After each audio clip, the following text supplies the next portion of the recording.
இனி நிர்வாண தீட்சை பிரதான தினத்தன்று செய்ய வேண்டிய சம்ஸ்காரங்கள், கர்மாக்கள். முந்தைய தினம் சிஷ்ய ஸ்வாப விதியானது சொல்லப்பட்டது. எனவே இந்த நிர்வாண தீட்சை தொடக்கத்திலேயே முந்தைய தினம் குருவிற்கும் சிஷ்யனுக்கும் ஏற்பட்டிருக்கக்கூடிய ஸ்வப்னங்களை ஆலோசனை செய்து பரீட்சை செய்து அந்த ஸ்வப்னமானது சுபஸ்வப்னமா அசுபஸ்வப்னமா என்பதை ஆராய்ந்து அந்த ஸ்வப்னம் ஏற்பட்டிருக்கக்கூடிய நேரம், அந்த நேரத்திற்கு தகுந்தாற்போல் ஸ்வப்னத்தினுடைய தன்மையையும் நன்கு தெரிந்து கொண்டு அதற்கு தகுந்தாற்போல் பிராயஷ்சித்தம் செய்ய வேண்டும் என்று ஆரம்பத்திலேயே குறிப்பிடுகிறார். அதுபோல் நிஸ்வாச காரிகையில் இருக்கக்கூடிய சில ஸ்லோகங்களை, மூல ஸ்லோகங்களை நமக்கு அருளியிருக்கிறார் அகோர சிவாச்சாரியார். அந்த தீக்ஷா சமயம், தீட்சை என்ற சம்ஸ்காரம் மிகவும் ஒரு பெரிய சம்ஸ்காரம். உயிராகிய ஆத்மாவிற்கு, அந்த சிஷ்யனுக்கு மோட்சத்தை கொடுப்பதற்காக செய்யக்கூடிய ஒரு சம்ஸ்காரம். ஒரு பெரிய சம்ஸ்காரமாக, நீளமான ஒரு சம்ஸ்காரமாக இருக்கக்கூடிய, தீர்க்கமான சம்ஸ்காரமாக இருக்கக்கூடிய காரணத்தினால் அந்த தீட்சையை செய்யும் பொழுது ஹோம குண்டத்தில் இருக்கக்கூடிய அக்னியினால் சிஷ்யனுக்கு சிரமம் ஏற்படலாம். அதுபோல் அவன் மிகவும் தளர்ச்சி பெற்றவனாக ஆகிவிடலாம்.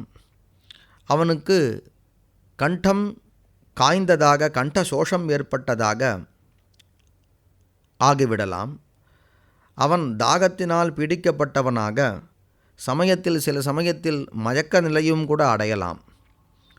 எனவே இது போன்ற சிரமங்களால் சிஷ்யன் தவிக்கக்கூடிய சந்தர்ப்பத்தில், அவ்வாறு தவித்தால் இந்த தீட்சையானது சரியான பயனை தராது. தேன ஆர்த்தகா ந லபேத் லக்ஷ்யம் மந்திர தத்துவம் பசோரபி. எனவே இந்த நிலையெல்லாம் எந்த சிஷ்யனுக்கு ஏற்பட வாய்ப்பு இருக்கிறதோ அப்படிப்பட்ட நிலையில் அந்த சிஷ்யனுக்கு யாகசாலையில் இருக்கக்கூடிய அந்த சிஷ்யனுக்கு உரிய அன்னத்தினை அவனுக்கு கொடுத்து அவனை உணவு உண்ணும்படி செய்து அதன் பின்பு தீட்சையை தொடர வேண்டும். ஹவிஷ்ய போஜனம் கிருத்வா கிருதக்ஷீர பரிப்ளுதம்.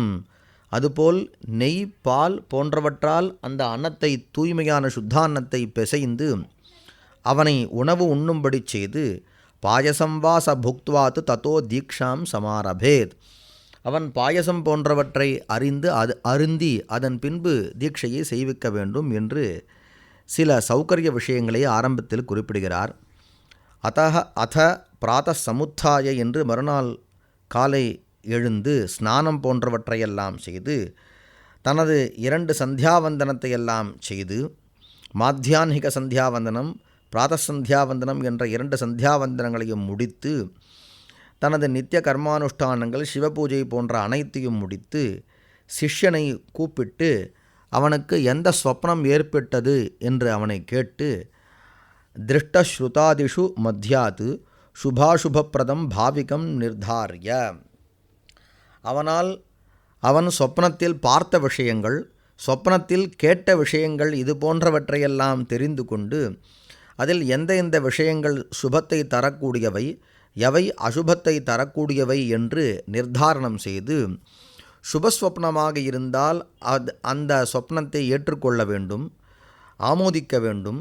அசுபமாக இருந்தால் அதற்கான சாந்தியை செய்ய வேண்டும். அதில் சொப்னத்தில் தயிர், நெய், மாம்சம் இது போன்றவற்றையெல்லாம் கொண்டு ஒரு விவகாரம் ஏற்பட்டால் அந்த ஸ்வப்னமானது விசேஷமான ஸ்வப்னம். அதுபோல் யானையின் மேல் ஆரோகணம் செய்தல், இது சிறந்தது. வெள்ள வஸ்திரங்களால் அவகுண்டனம் செய்யப்பட்டு இருப்பது, நிந்தியா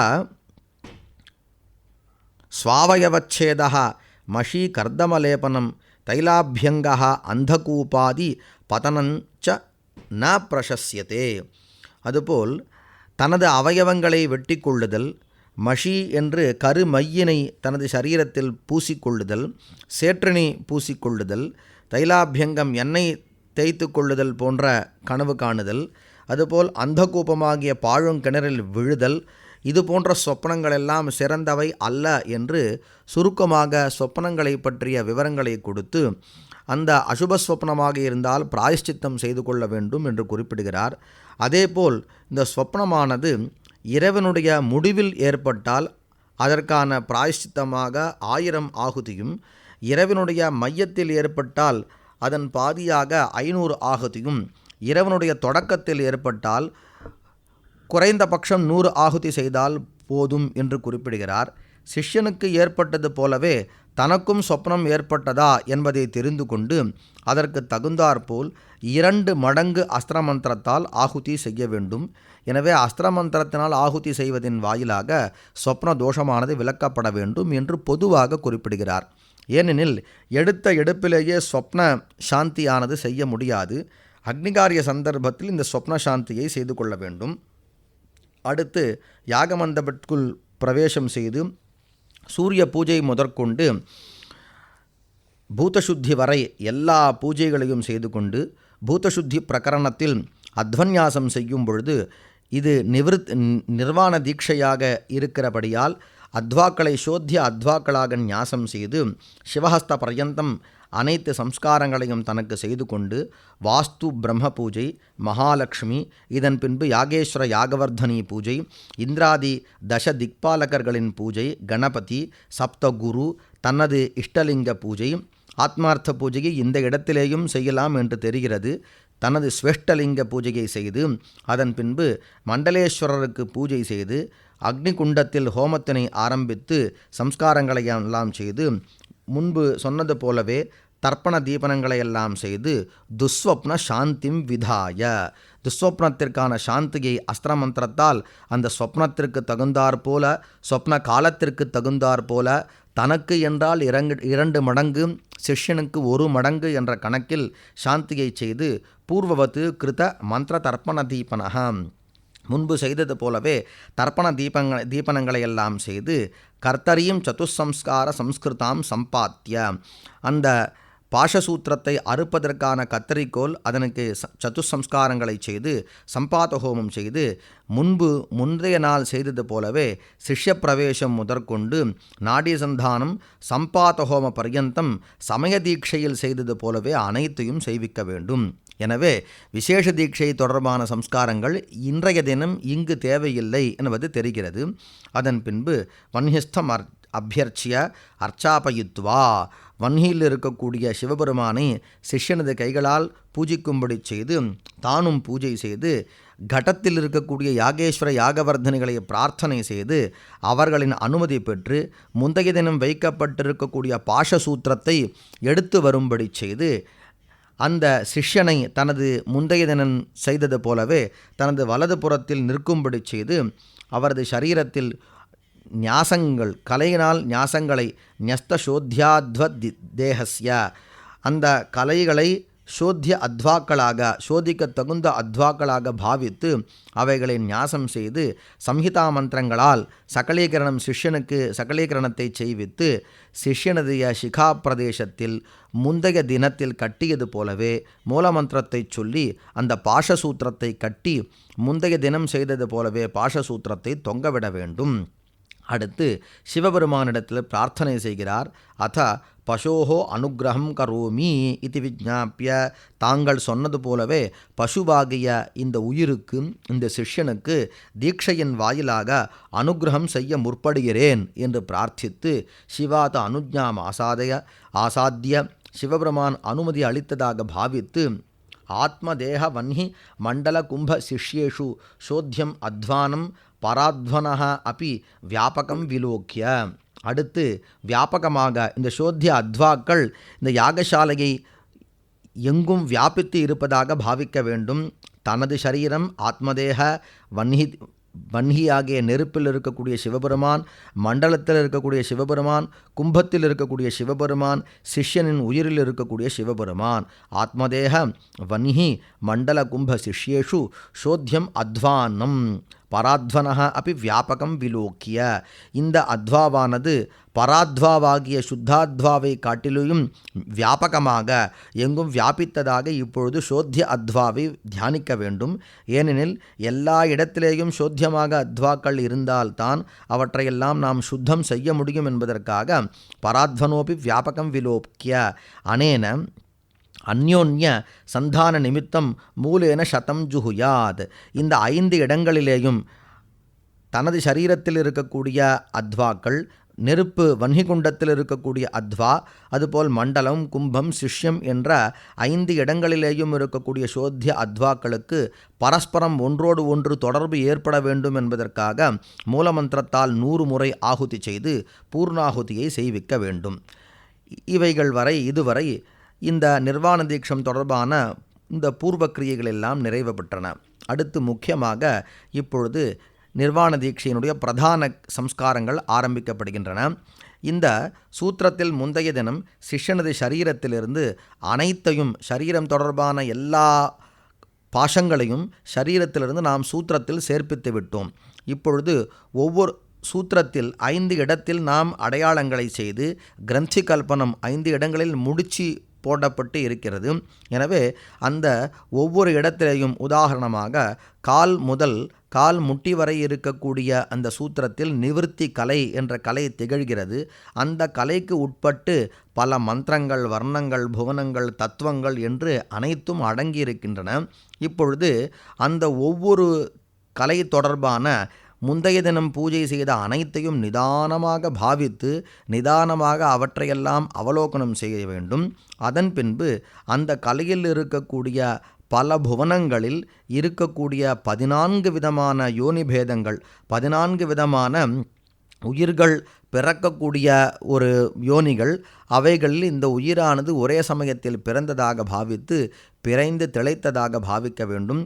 அதற்காக ஒவ்வொன்றாக ஒரு கலை நேற்று பூஜை செய்யும் பொழுது சிருஷ்டி கிரமத்தில் சாந்தி தீதா, சாந்தி, வித்யா, பிரதிஷ்டா, நிவிருத்தி என்று அந்த சிருஷ்டி கிரமத்தில் பூஜையானது செய்யப்பட்டது, சரீரத்திலிருந்து சூத்திரத்தில் சேர்ப்பிக்கப்பட்டது.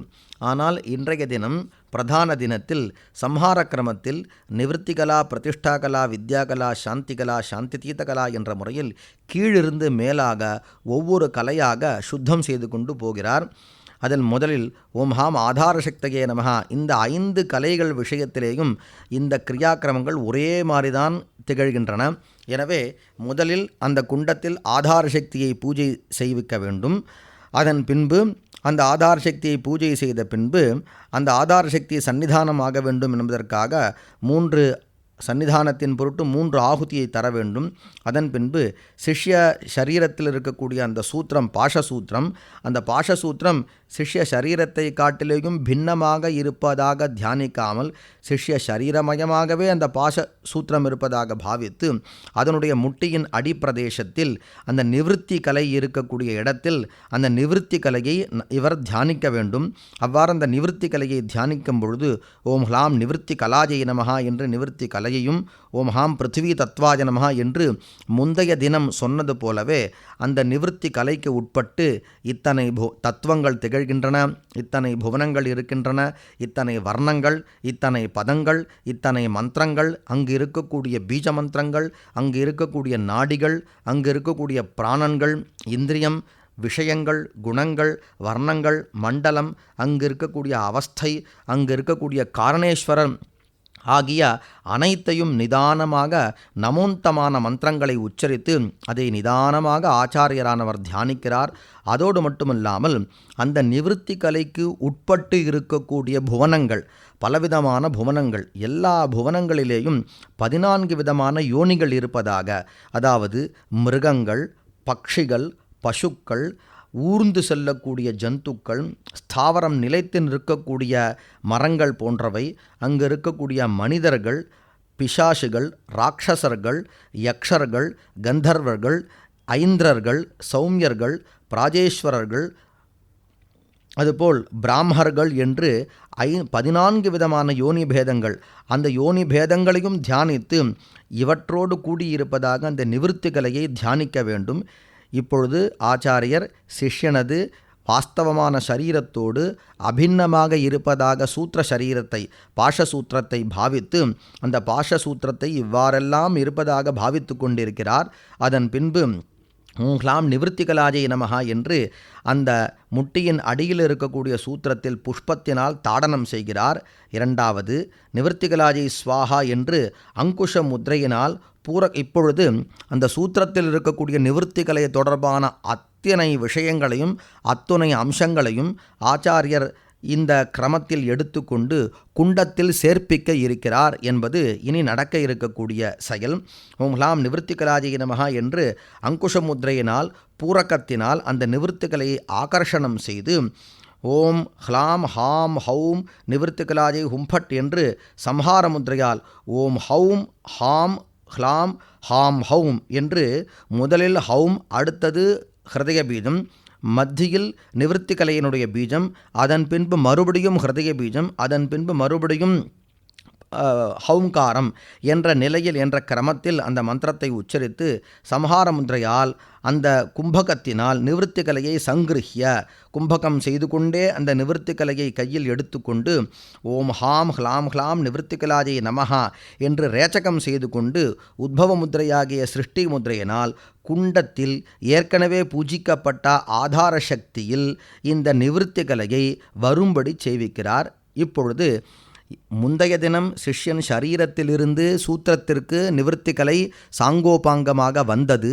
சாங்கோபாங்கமாக இருக்கக்கூடிய நிவர்த்திகளை இப்பொழுது குண்டத்தில் சேர்ப்பிக்கப்பட்டு இருக்கிறது.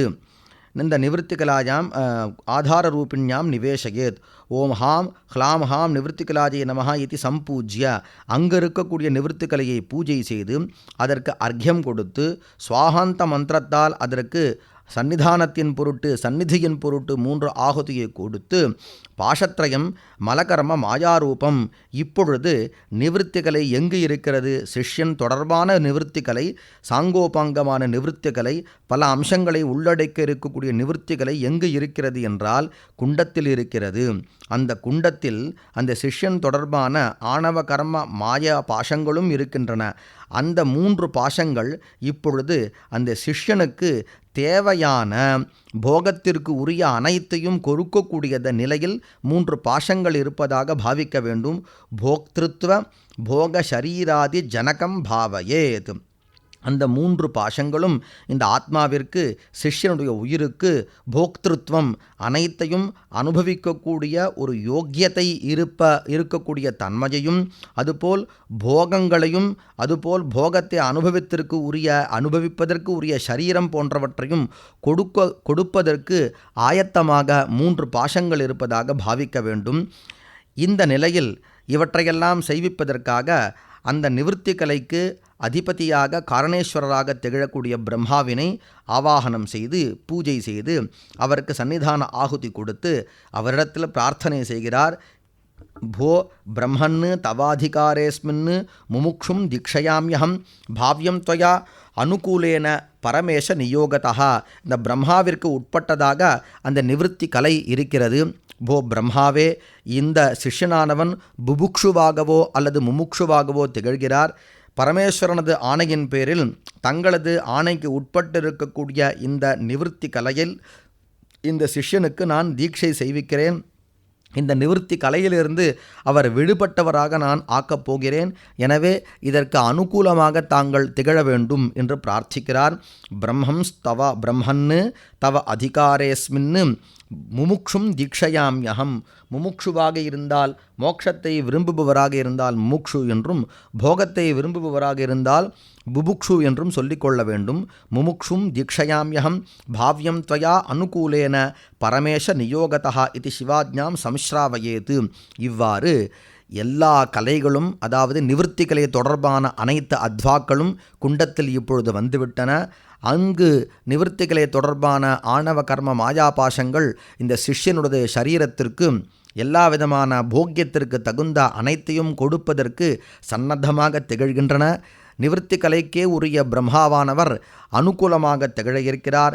இந்த சமயத்தில் அந்த நிவர்த்தி கலையில் இருக்கக்கூடிய ஸ்தாவரம் முதலிய யோனிகள் அனந்தா சங்கல்பிய 14 விதமான யோனிகள், அந்த 14 விதமான யோனிகளும் பலவிதமாக அதாவது பல எண்ணிக்கை கொண்டவளாக ஆகின்றன.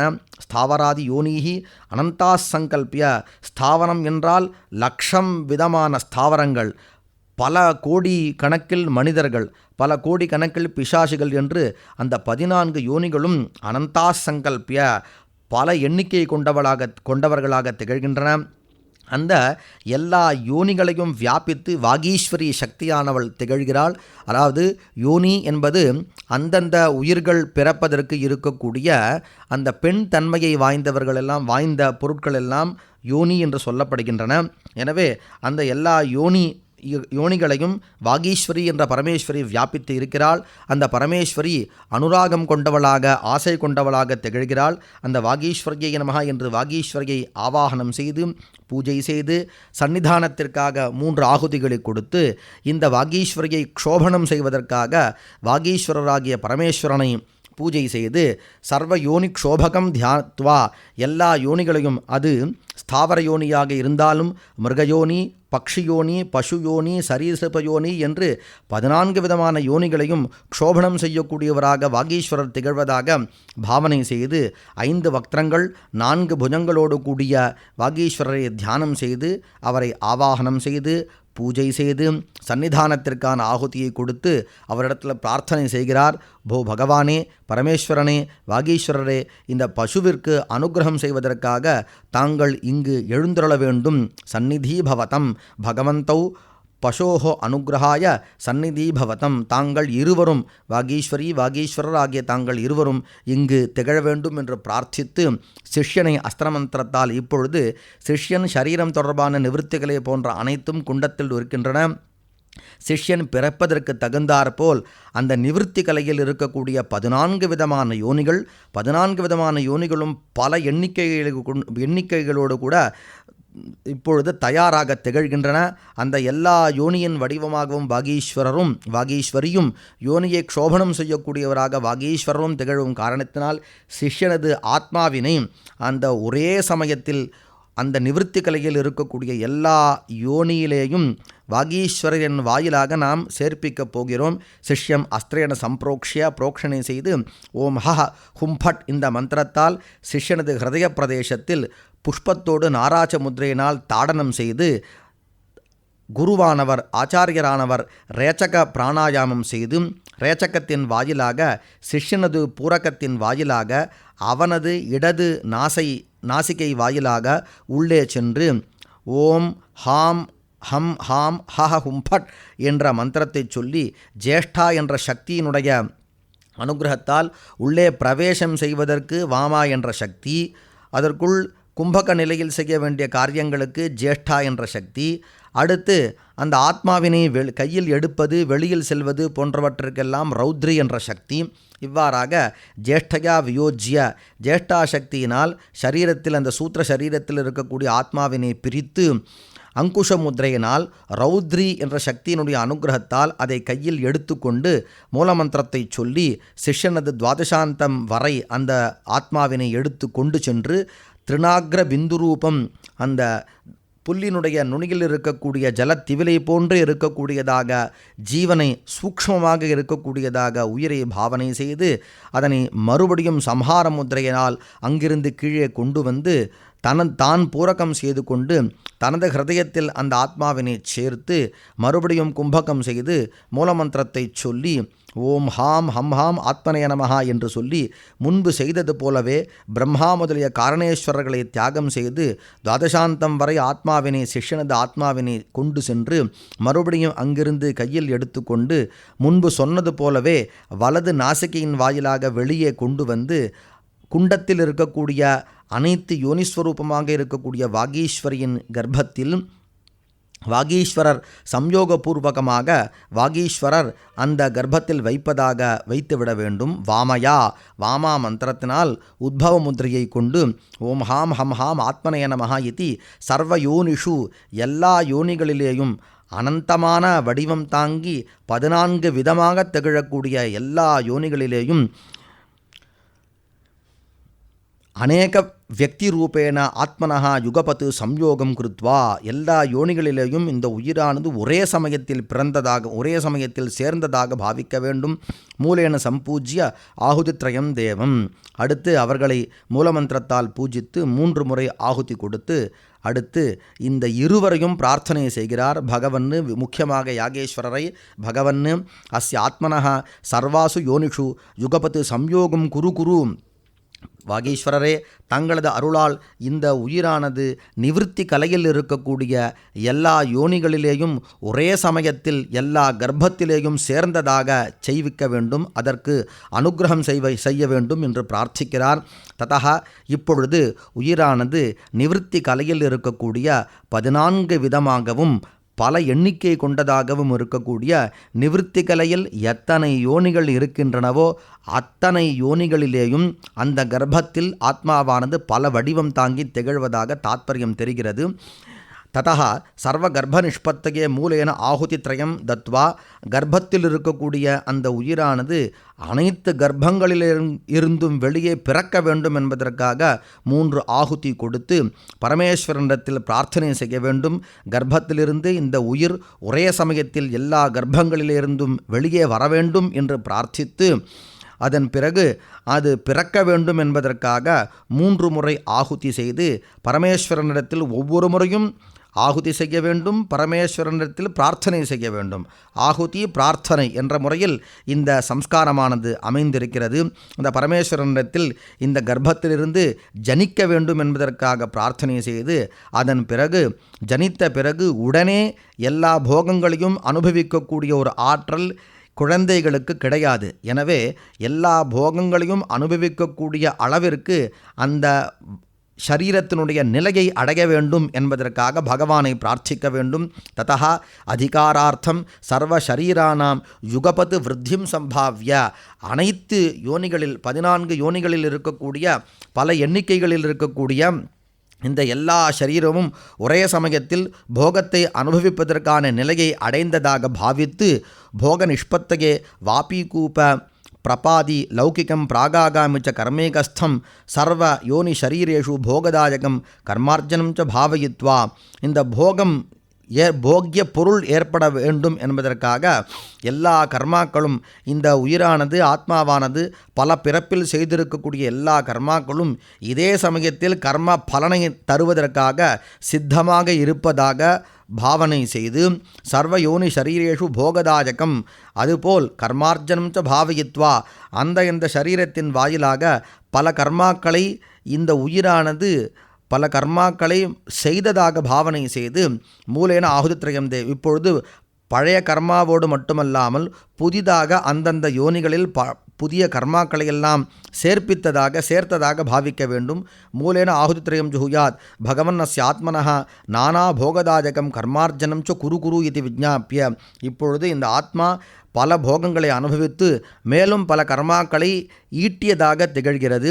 ததனு தேசகால சரீர விஷயபேதேன நானாரூபம் பிராகாகாமி கர்மவாசனா ஜனிதம் போக்திருத்வ லிங்கினி ஆத்மனி சுகதுக்க வேதனாத்மகம் போகம் சஞ்சிந்திய. இந்த நிலையில் இந்த போகமானது பல ரூபமாக திகழ்கிறது. தேசகால சரீர விஷயபேதேன நானாரூபம், தேசத்திற்கு தகுந்தாற்போல் தேசபேதத்தால் போகம் வேறுபடுகிறது, காலத்திற்கு தகுந்தாற்போல் போகம் வேறுபடுகிறது, சரீரத்திற்கு தகுந்தாற்போல் போகம் வேறுபடுகிறது, விஷயத்திற்கு தகுந்தாற்போல் போகமானது வேறுபடுகிறது. இவ்வாறு பல ரூபமாக இருக்கக்கூடியது போகம். அதுபோல் பிராரப்த கர்மா, ஆகாமி கர்மா போன்ற கர்மாக்களின் வாசனையினால் உண்டானதாக போகம் திகழ்கிறது. இந்த போகமானது போக்தாவாகிய போக்திருத்வ லிங்கினி ஆத்மனி, போக்திருத்வம் என்ற அடையாளத்தை உடைய இந்த உயிரிடத்தில் சுகம் துக்கம் வேதனை அறிந்து கொள்ளுதல் போன்ற வடிவம் தாங்கி இந்த போகம் இருப்பதாக தியானம் செய்ய வேண்டும்.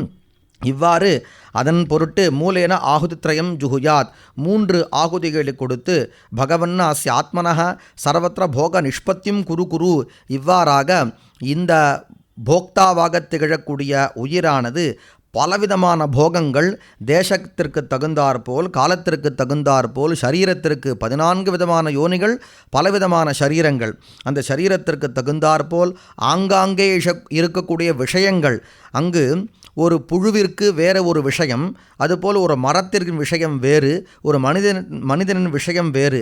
எனவே யோனிக்கு தகுந்தாற்போல் விஷயம் மாறுபடுகிறது, அந்த விஷயத்திற்கு தகுந்தாற்போல் போகம் மாறுபடுகிறது.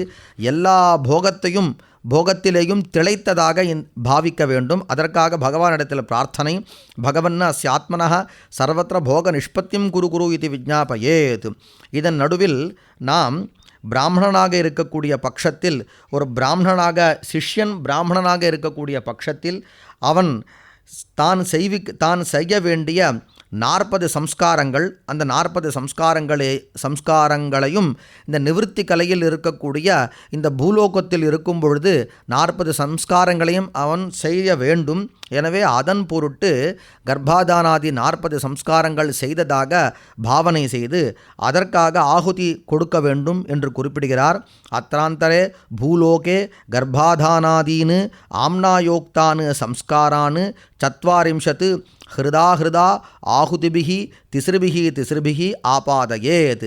கர்ப்பாதானம் முதற்கொண்டு இருக்கக்கூடிய 40 சம்ஸ்காரங்கள் ஆம்னாயோக்தானு வேதத்தில் சொல்லப்பட்டவை. அந்த சம்ஸ்காரங்களையெல்லாம் செய்ததாக இந்த ஆத்மா ஆக வேண்டும் என்பதற்காக 3 ஆகுதிகளை கொடுத்து அந்த சம்ஸ்காரங்களை செய்த நிலையில் அந்த போகங்களையெல்லாம் அனுபவித்த நிலையை கொண்டு வருவதற்காக சம்ஸ்காரங்களை இவ்வாறு செய்ய வேண்டும். ஏவம் 40 சம்ஸ்காரான் ஆபாத்திய. அதன் பின்பு தத் பிரதிபந்தம் ஹிருதா ஆகுதித்ரயேன ததைவ நிர்வர்த்தயேத். இந்த 40 சம்ஸ்காரங்களை செய்யும் பொழுது அதற்கு இடையூறாக திகழக்கூடிய கர்மாக்கள், அதற்கு பின்பு இடையூறு செய்யக்கூடியவை, இந்த இடையூறுகளையெல்லாம் 3 ஆகுதி ஹிருதய மந்திரத்தினால் 3 ஆகுதி கொடுத்து இடையூறுகளையெல்லாம் நிவர்த்தி செய்ய வேண்டும். அதன் பின்பு தான் எல்லா கர்மாக்களையும் செய்து அந்த கர்மாக்களை செய்வதன் வாயிலாக வரக்கூடிய சுகதுக்கம் வேதனை போன்றவற்றையெல்லாம், வேதனா என்றால் தெரிந்து கொள்ளுதல், சுகதுக்க வேதனைகளை இந்த அனுபவிப்பதின் வாயிலாக போக்யேஷு பரம பிரீத்தி ரூபம் லயம் அனுசந்தாய, எல்லாவற்றையும் அனுபவித்து மிகவும் பிரீத்தியான சுகமடைந்த நிலையை அடைந்திருப்பதாக பாவனை செய்து மூலமந்திரத்தால் 3 ஆகுதி செய்து பரமேஸ்வரனிடத்தில் இந்த உயிரானது எல்லா போக்கிய வஸ்துக்களையும் அனுபவித்த பின்பு பரம பிரீத்தியை அடைந்த ஒரு லய நிலையை அடைந்ததாக தாங்கள் செய்ய வேண்டும் என்று பிரார்த்தனை செய்து மாயா காரிய ஆரம்ப பிரவாக ரூபானாம் ஸ்ரோதசாம் சுத்தையே, இந்த நிவர்த்திகளை தொடர்பான மாயாபாசம் தொடர்பான எல்லா போக்கியங்களையும் அனுபவித்த பின்பும் கூட அதனுடைய ஒரு பிற்சேர்க்கை போன்று தொடர்ந்து வரக்கூடிய பிரவாகங்கள், அவைகளெல்லாம் ஒன்றன் பின் ஒன்றாக வரக்கூடியவைகள், இவைகளையெல்லாம் சோதனம் செய்வதற்காக ஸ்ரோதசாம் சுத்தகே மூலேன ஆகுதித்ரயம் தத்வா 3 முறை மூலமந்திரங்களால் ஆகுதி செய்து அதற்காக பகவானிடத்தில் பிரார்த்தனை செய்து ஒவ்வொரு சம்ஸ்காரத்தையும் மனதினால் நினைக்க வேண்டும். அதன் பின்பு ஆகுதி கொடுக்க வேண்டும். பரமேஸ்வரனிடத்தில் வாகீஸ்வரரிடத்தில் பிரார்த்தனை செய்ய வேண்டும் என்பது முறை. அதுபோல் இந்த இடத்துல பிரார்த்தனை பகவன் அஸ்ய ஆத்மனः போக்யேஷு பரம பிரீத்தி ரூபம் லயம் குரு இது பிரார்த்திய. அதன் பின்பு பகவன் அஸ்ய ஆத்மனः மாயா காரியாரம்ப பிரவாக ரூப சுத்திம் குரு இது விஜ்ஞாபிய. ஒரு மாயை தொடர்பான காரியம் முடிந்த பின்பும் கூட அதன் தொடர்ச்சியாக மறுபடியும் எந்த காரியமும் முளைக்கக்கூடாது, எந்த மாயா தொடர்பான எந்த ஒரு பதார்த்தங்களும் எழக்கூடாது என்பதற்காக மறுபடியும் பிரார்த்தனை செய்து போக ஹேதௌ கர்மணி புக்தேபி புனः தத் அப்பிரசவித்வ ஹேதவே நிவிருத்தி தத்துவ சுத்தௌ ஹிருதயேன ஆகுதித்ரயம் குறியாத். அதுபோல் போகத்திற்கு காரணமாக இருக்கக்கூடிய கர்மபாசத்தை கர்மணி புக்தேபி, நாம் பல பிறப்புகளில் ஒரு கர்மாவை செய்திருக்கிறோம். அந்த கர்மாவின் பயனாக ஒரு பலனானது இந்த ஜன்மாவில் கிடைக்கிறது. அந்த பயனை அனுபவிப்பதற்காக நாம் முற்படுகிறோம். அதன் பின்பு மேலும் ஒரு கர்மாவானது ஏற்பட வாய்ப்பு இருக்கிறது. எனவே அந்த கர்மாவினை சோதனம் செய்வதற்காக இந்த முயற்சி சம்ஸ்காரம் செய்விக்கப்படுகிறது. அதற்காக போக ஹேதோ கர்மணி புக்தேபி, அதை அனுபவித்த பின்பும் கூட புனக தது அப்பிரசவித்வ ஹேத்தவே, மறுபடியும் அதிலிருந்து மேலும் சில கர்மாக்கள் எல்லாம் பயன்கள் எல்லாம் உண்டாகக்கூடாது என்பதற்காக நிவிருத்தி தத்துவ சுத்தௌ ஹிருதயேன ஆகுதித்ரயம் குறியாத், அந்த நிவிருத்தி கலை பர்யந்தம் இருக்கக்கூடிய கர்மாக்கள் எல்லாம் மறுபடியும் எந்த விதமான பயனும் தரக்கூடாது என்பதற்காக ஹிருதய மந்திரத்தால் 3 முறை ஆகுதி செய்து நிஷ்கிருதௌ ஜாத்யாயுர் போக சம்ஸ்காராதி சுத்தியர்த்தம், இந்த எல்லா கர்மாக்களும் தீர்ந்த பின்பு அந்த கர்மாக்களால் ஏற்பட்டிருக்கக்கூடிய ஜாதி பேதங்கள், அதுபோல் ஆயுள் பேதங்கள், போக பேதங்கள், இது போன்றவையெல்லாம் சோதனம் செய்ய வேண்டும் என்பதற்காக சகிருதா மூலேன ஆகுதி சதம் தத்வா, ஹாம் என்ற பீஜாட்சரத்தோடு கூடிய மூலமந்திரத்தால் 100 ஆகுதி செய்து பகவன் அஸ்யாத்மனः நிஷ்கிருத்யா சர்வகர்மசு சுத்திம் குரு இது பிரார்த்திய, இந்த எல்லா கர்மாவின் தீர்ந்த காரணத்தினால் எல்லா கர்மாக்களும் சுத்தமானதாக, நிவிருத்தி கலை தொடர்பான எல்லா கர்மாக்களும் சுத்தமானதாக செய் என்று பகவானிடத்தில் பிரார்த்தனை செய்து போகாபாவே மாயாபாஷாத்து, போகங்கள் அனுபவிக்க வேண்டிய பொருள் இல்லாத பொழுது நாம் அந்த இடத்திலிருந்து வெளியே வந்து விடுகிறோம். நமக்கு ஓரிடத்தில் காரியம் ஆக வேண்டி இருந்தால், நாம் அனுபவிக்க வேண்டிய விஷயங்கள் இருக்குமேயானால் நாம் அந்த இடத்தில் இருக்கிறோம். நமக்கு அந்த இடத்தில் ஆக வேண்டிய காரியம் இல்லை, நாம் அனுபவிக்க வேண்டிய பொருட்கள் எதுவும் இல்லை என்றால் அந்த இடத்திலிருந்து நாம் வெளியே வந்துவிடுகிறோம். இது போலவே நிவிருத்தி கலையில் இருக்கக்கூடிய கர்மா தொடர்பான எல்லா பயன்களையும் அனுபவித்து தீர்த்துவிட்டபடியால் அந்த நிவிருத்தி கலையிலிருந்து வெளியே வர வேண்டிய ஒரு நிலை ஏற்படுகிறது. போகாபாவே, போகங்கள் இல்லாத காரணத்தினால் மாயாபாஷாத்து, நிவிருத்தி கலை தொடர்பான மாயாபாஷத்திலிருந்து பகிஹி நிஷ்கிரமண ரூபம் விஸ்லேஷம் விபாவ்ய, வெளியே வர வேண்டும். எனவே நிவிருத்தி கலை தொடர்பான மாயாபாஷத்திலிருந்து நாம் விடுபடுகிறோம். இதற்கு தான் விஸ்லேஷம், பகிர் நிஷ்கிரமண ரூபம் விஸ்லேஷம். இதற்காக மூலேன ஆகுதித்ரயம் தத்வா, மூலமந்திரத்தால் 3 முறை ஆகுதி செய்து பகவானிடத்தில் பிரார்த்தனை. போக்திருத்வ விஷயாசக்தி ரூபம் மல காரியம் விபாவ்ய, அதுபோல் தத் திரோதானார்த்தம் மூலேன ஆகுதி தசகம் ஹுத்வா, அதுபோல் மலம் என்றால் ஆணவ மலம், அது போக்திருத்வ விஷய ஆசக்தி ரூபம் மலகாரியம் விபாவ்ய. அந்த ஆணவ மலத்தினுடைய ஸ்வபாவம் என்னவென்றால், போக்தாவாகிய அந்த உயிர் அவனுக்கு அவன் அனுபவிக்க வேண்டிய விஷயம், அந்த விஷயத்தில் இவனை திளைக்கும்படி செய்வதுதான் மலம், ஆணவ மலத்தினுடைய வேலை. போக்திருத்வ விஷய ஆசக்தி ரூபம் மலகாரியம், இதுதான் ஆணவ மலத்தினுடைய காரியம். ஆனால் அந்த ஆணவ மலமானது இந்த நிவிருத்தி கலையை பொறுத்தவரையில் தனது காரியத்தை உள்ளடக்கி தனது காரியத்தை செய்யாமல் இருப்பதாக பாவிக்க வேண்டும். தத் திரோதானார்த்தம், மலகாரிய திரோதானார்த்தம் மூலேன ஆகுதி தசகம் ஹுத்வா, 10 முறை மூலமந்திரத்தால் ஆகுதி செய்து மலாத்து விஸ்லேஷம் சங்கல்பிய, அந்த நிவிருத்தி கலை தொடர்பான நிவிருத்தி கலையோடு சம்பந்தப்பட்டு இருக்கக்கூடிய ஆணவ பாசம், ஆணவ மலம், அந்த ஆணவ மலத்திலிருந்து விடுபட்டவனாக, அந்த ஆணவ மலம் இவனை பொறுத்தவரையில் எந்த விதமான மல காரியங்களையும் செய்யாது என்று ஏற்பட்டால் அதற்கு விஸ்லேஷம் என்று பெயர். மலத்திலிருந்து இவன் நீங்கிவிட்டான். மலாத்து விஸ்லேஷம் சங்கல்பிய புனக மூலேன ஆகுதித்ரயம் ஜுகுயாத். அடுத்து இதற்காக மறுபடியும் மூலமந்திரத்தால் 3 ஆகுதி. கர்மணः புக்தஸ்யாபி அத்தியந்தாபாவரூபம் விஸ்லேஷம் சம்பாவ்ய, கர்மா இந்த நிவிருத்தி கலையில் இவன் அனுபவிக்க வேண்டிய கர்மாக்களெல்லாம் நாம் அனுபவித்து தீர்த்தபடியால் மறுபடியும் தீர்த்தாலும் கூட மறுபடியும் அந்த கர்மாவானது ஏதோ ஒரு முறையில் பிரசவிக்கக்கூடாது, ஏதோ ஒரு முறையில் முளைக்கக்கூடாது என்பதற்காக அந்த நிவிருத்தி கலையை தொடர்பான ஒரு கர்மாவானது அறவே இல்லை, அப்படி ஒரு கர்மாவே இல்லை என்று அத்தியந்தாபாவத்தை தியானிக்க வேண்டும். இவ்வாறு தியானிப்பதால் நிவிருத்தி கலைக்கும் இந்த ஆத்மாவிற்கும் இருக்கக்கூடிய தொடர்பு அறவே இல்லாமல் போய்விடுகிறது. விஸ்லேஷம் சம்பாவ்ய மூலேன ஆகுதித்ரயம் ஹுத்வா, 3 முறை மூலமந்திரத்தால் ஆகுதி செய்து பகவன்னஸ்ய ஆத்மனஹா மாயா மலகர்மரூபஸ்ய பாஷத்ரயஸ்ய விஸ்லேஷம், இவ்வாறாக நிவிருத்தி கலையை தொடர்பான ஆணவ பாசம், கர்மபாசம், மாயாபாசம் என்ற 3 பாசத்திலிருந்து இவன் விடுபட்டவனாக ஆகிறான் என்று அதற்காக இறைவனிடத்தில் பிரார்த்தனை செய்கிறார். இவ்வாறாக அந்த சூத்திரத்தில் முந்தைய தினம் ஷரீரத்திலிருந்து சூத்திரத்தில் அனைத்தும் சேர்ப்பிக்கப்பட்டது. இப்பொழுது அந்த சூத்திரத்திலிருந்து குண்டத்தில் அனைத்தும் சேர்ப்பிக்கப்பட்டு அந்த நிவிருத்தி கலையில் இந்த ஆத்மாவானது பலவிதமான பிறப்பு எடுத்து பலமுறை பலவிதமான அனுபவங்களை பெற்று மிகவும் திளைத்த ஒரு நிலையில் இருக்கக்கூடிய காரணத்தினால் நிவிருத்தி கலையை தொடர்பான அனைத்திலிருந்தும் விடுபட்டதாக இந்த ஆத்மாவானது ஆகிவிடுகிறது. எனவே இப்பொழுது அந்த சூத்திரத்தில் பாஷசூத்திரத்தில் இருக்கக்கூடிய நிவிருத்தி கலையை கர்த்தரையினால் அதனை சேதனம் செய்து அதனை வெட்டி அதனை நாம் ஆகுதி செய்து விடுகிறோம்.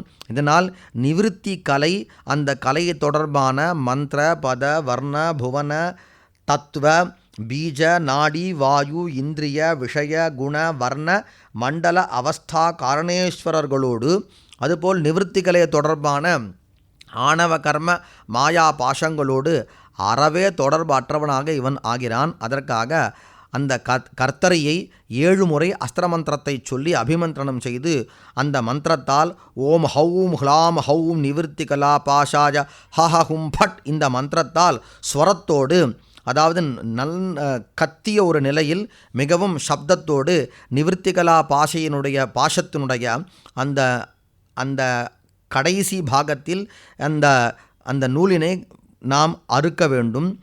ததா பந்தக நிவிருத்தையே ஏதாவது இவ்வாறு நிவிருத்தி கலையிலிருந்து இவன் விடுபட்டவனாக ஆனாலும் கூட ஏதோ ஒரு பந்தனம் வந்துவிடுமோ என்ற ஒரு ஆசங்கையால் சந்தேகத்தினால் அந்த பந்தகம் நிவிருத்தியாக வேண்டும் என்பதற்காக ஓம் ஹஹ அஸ்திராய நமஹ என்று சொல்லி அந்த சூத்திரத்தை விமர்ஜனம் செய்து அதை சோதனம் செய்து அதை வர்த்துளமாக அதை வர்த்துளமாக சுருட்டி கிருத்தபூர்ணாயாம் சுச்சி திருத்வா நெய் நிரம்பி இருக்கக்கூடிய சுருக்கின் மேலே அந்த பாஷத்தை நிவிருத்திகலா பாஷத்தை வைத்து ஆஜ்யத்தோடு சேர்த்து இதே மந்திரத்தை சொல்லி ஓம் ஹௌம் ஹ்லாம் ஹௌம் நிவிருத்திகலா பாஷாய ஹும் ஃபட் என்று சொல்லி அக்னியில் தகனம் செய்து விட வேண்டும். இவ்வாறு செய்த பின்பு மறுபடியும் பகவானிடத்தில் பகவன் அஸ்ய ஆத்மனஹா நிவிருத்திகலா பாஷச்சேதம் குரு இது விஜ்ஞாப்பிய பாஷத்திலிருந்து விடுபடுதலை செய்விப்பாயாக என்று பிரார்த்தித்து மறுபடியும் பாஷமானது நிவிருத்தி கலை தொடர்பான பாஷமானது முளைக்கக்கூடாது என்பதற்காக பாஷாங்குர நிவிருத்தையே ஹும்படந்தாஸ்திரேன ஆகுதி பஞ்சகம் தத்வா ஓம் ஹஹ அஸ்திராஜ ஹும்பட் என்று 5 முறை ஆகுதி செய்து பிராயஷ்சித்தத்திற்காக அஸ்திரமந்திரத்தால் மறுபடியும் 8 ஆகுதிகளை செய்து இந்த நிவிருத்தி கலையை தொடர்பான எல்லா சரீரமும் அழிந்து விடுகிறது. அதாவது நிவிருத்தி கலையில் இதற்கு முன்பு 14 யோனிகள் பலவிதமான அனந்தமான சரீரங்கள் எல்லா சரீரங்களிலேயும் இந்த ஆத்மாவானது சிஷ்யனின் ஆத்மாவானது உள்ளே புகுந்து பிறந்து பல போகங்களையெல்லாம் அனுபவித்தது என்று கூறினோம். ஆனால் அந்த எல்லா சரீரங்களும் அழிந்துவிட்ட காரணத்தினால் நிவிருத்தி கலை என்ற அந்த பகுதியில் உயிர் மட்டும் தனியாக இருப்பதாக பாவனை செய்ய வேண்டும். அசேஷ சரீர விநாசே சைத்தன்யஸ்ய ஏகத்துவம் சம்பாவயேத். அதன் பிறகு ததனு சபீஜ தீக்ஷாயாம் அக்னோ பிரம்மாணம் ஆவாஹ்ய சம்பூஜ்ய சந்தர்ப்பிய சிவபத கமன பிரதிபந்த அகரணார்த்தம் விஜ்ஞாப்பிய விசிருஜேத் ஏவம் கலாம் குறியாத். அடுத்து சபீஜ தீட்சை செய்து கொள்பவராக இருந்தால், அதாவது முன்பு சொன்னது போலவே சமயாச்சாரம் தொடர்பான எல்லா காரியங்களையும் செய்யக்கூடிய ஆச்சாரியர் செய்யக்கூடிய அவைகளெல்லாம் தொடரக்கூடிய சிஷ்யனுக்கு சபீஜ தீட்சை செய்விக்க வேண்டும். சபீஜ தீட்சை செய்து கொள்ளக்கூடிய பட்சத்தில் அக்னியில் மறுபடியும் பிரம்மாவை ஆவாகனம் செய்து அவரிடத்தில் பிரார்த்தனை செய்ய வேண்டும்.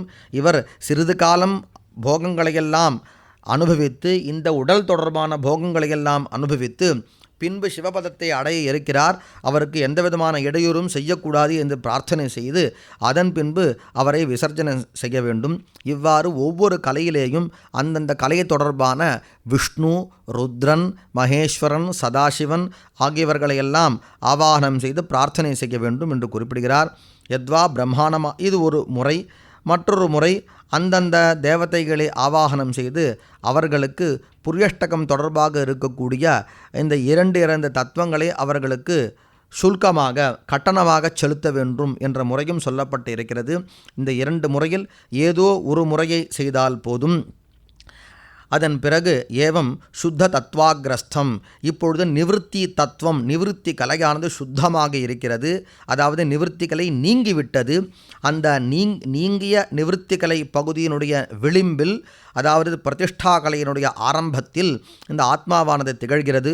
சுத்த தத்வாகிரஸ்தம், சுத்த ஸ்படிக மணிநிபம், தூய்மையான ஸ்படிகம் போன்று நிவிருத்தி கலா ஜால நிர்முக்தம், நிவிருத்தி கலை அது தொடர்பான மந்திரபத வர்ணபோன தத்துவங்கள் போன்ற அனைத்திலிருந்தும் விடுபட்டதாக இருக்கக்கூடிய ஆத்மாவினை தியானம் செய்து அந்த ஆத்மாவானது அந்த இடத்திலிருந்து மேலே வருவதற்காக உத்தாரார்த்தம் மூலமந்திரத்தினால் 3 ஆகுதி கொடுத்து பகவானிடத்தில் நிவிருத்திகலா பாஷத்திலிருந்து உத்தாரம் செய்ய வேண்டும்.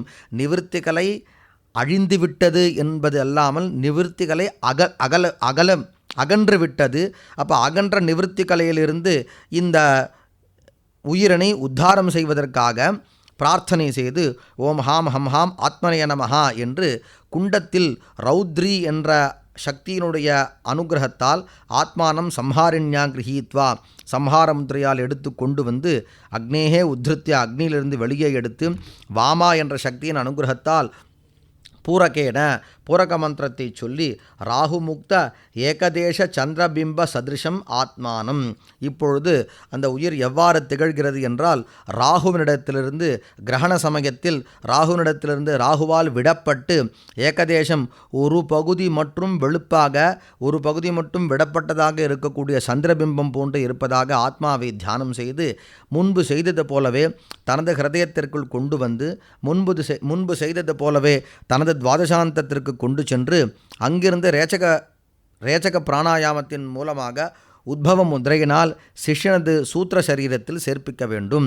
பிறகு மறுபடியும் அந்த ஆத்மாவினை பூஜை செய்து, இவ்வாறு பலவிதமாக கிளேசங்களை செய்த காரணத்தினால் அந்த சிஷ்யனுடைய ஆத்மாவிற்கு சிரமம் ஏற்பட்டிருக்கும் என்ற காரணத்தினால் ஆப்யாயனாய, அவனை ஆப்யாயனம் செய்விக்க வேண்டும், சிறிதை இழப்பாரும்படி செய்விக்க வேண்டும் என்பதற்காக மூலேன வௌஷடந்தேன அர்க்ய ஜலபிந்தும் சிரசி தத்வா, அந்த சிஷ்யனுக்கே உரிய பஸ்வர்க்யம் அந்த மந்திரத்தை வௌஷடந்தமான ஓம் ஹாம் ஹோம் சிவாய வௌஷட் என்று சொல்லி அந்த ஜலத்தினை பஸ்வர்க்கத்தை சிஷ்யனுடைய சிரசில் கொடுத்து ஸ்திரீகரணார்த்தம் இந்த நடந்திருக்கக்கூடிய இந்த அனைத்து சம்ஸ்காரங்களும் ஸ்திரமாக ஆக வேண்டும் என்பதற்காக மூலமந்திரத்தால் 3 முறை ஆகுதி செய்து அதன் பின்பு வாகீஸ்வரர்கள் இவர்கள் இருவரையும் பூஜை செய்து அவர்களுக்கு குண்டத்தில் ஆகுதி கொடுத்து அவர்களுக்கு அர்க்யம் பராங்முகார்க்யம் கொடுத்து அவர்களை விசர்ஜனம் செய்து பின்பு மூலமந்திரத்தை வௌஷடந்தமாகச் சொல்லி பூர்ணாகுதியை செய்விக்க வேண்டும். இதுவரை நிவிருத்தி கலாவானது சுத்தமாக ஆனது. இங்கு எவ்வாறு செய்தோமோ இதே முறையில் அடுத்து இருக்கக்கூடிய பிரதிஷ்டா கலை, அதற்கு மேல் இருக்கக்கூடிய வித்யா கலை, அதற்கு மேல் சாந்தி கலை, அதற்கு மேல் சாந்ததீத கலை, ஒவ்வொரு கலா விஷயத்திலேயும் சிஷ்யனது சரீரத்தில் இருக்கக்கூடிய அந்த கலை தொடர்பான அத்தனை அம்சங்களையும் குண்டத்தில் நாம் எழுந்தருளும்படி செய்விக்க வேண்டும். அதற்காக முதலில் குண்டத்தில் ஆதார சக்தியை பூஜை செய்ய வேண்டும். அதன் பின்பு அந்த ஆதார சக்தியிலே அந்த கலைகள் தொடர்பான அனைத்தையும் முன்பு சொன்னது போலவே அனைத்தையும் கொண்டு சேர்ப்பிக்க வேண்டும். அதன் பின்பு அங்கு 14 விதமான யோனிகள் இருப்பதாக பாவனை செய்ய வேண்டும். அதன் பின்பு வாகீஸ்வரியை பூஜை செய்து அங்கு இருக்கக்கூடிய அனைத்து யோனி வடிவமாகவும் வாகீஸ்வரி திகழ்பவதாகவும் அந்த வாகீஸ்வரியை க்ஷோபனம் செய்யக்கூடியவராக வாகீஸ்வரர் திகழ்வதாகவும் பாவித்து இந்த சிஷ்யனுடைய ஆத்மாவினை ஒரே சமயத்தில் அந்த பிரதிஷ்டா கலையில் இருக்கக்கூடிய பலவிதமான யோனி பேதங்களில் பலவிதமான எண்ணிக்கைகளில் அனைத்து கர்ப்பங்களிலேயும் ஒரே சமயத்தில் இந்த சிஷ்யனது ஆத்மாவானது கர்ப்பத்தில் வாகீஸ்வரரின் வாயிலாக உள்ளே புகுந்ததாகவும் அதுபோல் பிறந்து கிரமமாக பிறந்ததாகவும் அதன் பின்பு எல்லா போகங்களையும் அனுபவிக்க வேண்டிய ஒரு நிலையை அந்த சரீரங்கள் அடைந்ததாகவும் அதன் கர்மாவிற்கு தகுந்தாற்போல் பல போக பொருட்களெல்லாம் அந்தந்த சரீரத்திற்கு அந்தந்த உயிர்களுக்கு நேரே சமீபத்தில் வந்ததாகவும் எல்லா போகங்களையும் அனுபவித்ததாகவும் அனுபவித்த பின்பு பரம பிரீத்தியை அடைந்ததாகவும் அதுபோல் பல பிறப்புகளில் அதே பிரதிஷ்டா கலையில் பிற சமயங்களில் பிற நேரங்களில் பிறக்கக்கூடிய அந்த கிடைக்கக்கூடிய எல்லா போக்கியங்களையும் ஒரே சமயத்தில் பெற்றதாகவும் எல்லாவற்றையும் அனுபவித்ததாகவும், இதுபோல் ஆணவம், கர்மா, மாயை என்ற 3 மலங்கள் தொடர்பான அனுபவிக்க வேண்டிய அத்தனையும் அனுபவித்ததாகவும் பாவித்து, இதற்காக ஒவ்வொரு முறையும் முன்பு சொன்னது போலவே ஆகுதி செய்து, ஒவ்வொன்றிற்கும் ஆகுதி செய்து, ஒவ்வொரு விஷயத்திற்கும் வாகீஸ்வரரிடத்தில் பிரார்த்தனை செய்து, அதன் பின்பு அந்த நிலை ஏற்பட்டதாக பாவித்து, பிரதிஷ்டாக்கலை தொடர்பான அனைத்திலிருந்தும் விடுபட்டதாகவும், அந்த பிரதிஷ்டாக்கலைக்கு உரிய காரணேஸ்வரராகிய விஷ்ணு, அந்த விஷ்ணுவை ஆவாகனம் செய்து பூஜை செய்து, விஷ்ணுவானவர் இவருக்கு அனைத்திற்கும் அனுகூலமாக திகழ வேண்டும் என்று பிரார்த்தனை செய்து, பிறகு அனைத்திலிருந்தும் விடுபட்டதாக பாவித்து, அந்த பிரதிஷ்டாக்கலையினுடைய விளிம்பில், அதாவது அடுத்து இருக்கக்கூடிய வித்யா கலையினுடைய ஆரம்பத்தில் பிரதிஷ்டாக்கலையை தாண்டி இருப்பதாக பாவித்து, அந்த சூத்திரத்தில் இருக்கக்கூடிய பிரதிஷ்டாக்கலை வரையிலான சூத்திரத்தை கத்தரிக்கோலினால் அதை கர்த்தனம் செய்து, அதை வெட்டி முன்பு சொன்னது போலே வர்த்துலமாகச் செய்து ஆகுதி செய்ய வேண்டும். இவ்வாறு செய்வதால் பிரதிஷ்டா கலா தொடர்பான அனைத்தும், இவனை பொறுத்தவரையில், இந்த சிஷ்யனை பொறுத்தவரையில் பிரதிஷ்டா கலை தொடர்பான அனைத்தும் அறவே அகன்று விடுகின்றன என்பது தாத்பரியம். இவ்வாறு கிரமமாக ஒவ்வொரு தத்துவமாக ஒவ்வொரு கலையாக செய்து கொண்டே போக வேண்டும்.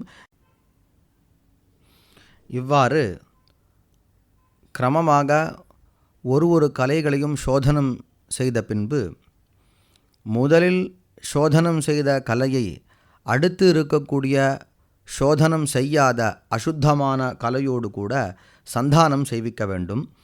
இதற்கு கலாசந்தானம் என்று பெயர். சுத்தாசுத்த விபாகேன த்விரூபம் காரியம். சுத்தம் மாயாந்தமுச்சாரிய அசுத்தம் நாதாந்தமுச்சரேத் என்று குறிப்பிடுகிறார். அதாவது இப்பொழுது நிவிருத்தி கலையானது சுத்தமானதாகவும் பிரதிஷ்டா கலையானது அசுத்தமானதாகவும் இருக்கிறது. எனவே சுத்தமாகிய நிவிருத்தி கலையை மாயா தத்துவ பர்யந்தம் உச்சாரணம் செய்து, அசுத்தமாகிய பிரதிஷ்டா கலையை நாதாந்தம் உச்சாரணம் செய்ய வேண்டும். ஓம் ஹ்லாம் ஹ்வீம் நிவிருத்தி பிரதிஷ்டாபியாம் நமஹ இதி நாபியதः சம்பூஜ்ய ஆகுதித்ரயம் தத்வா சுத்தம் அசுத்தே விலீனம் சம்பாவ்ய. சுத்தமாகிய நிவிருத்தி கலா தத்துவமானது, நிவிருத்தி கலையானது அசுத்தமாகிய பிரதிஷ்டா கலையில் அடங்கியதாக பாவிக்க வேண்டும்.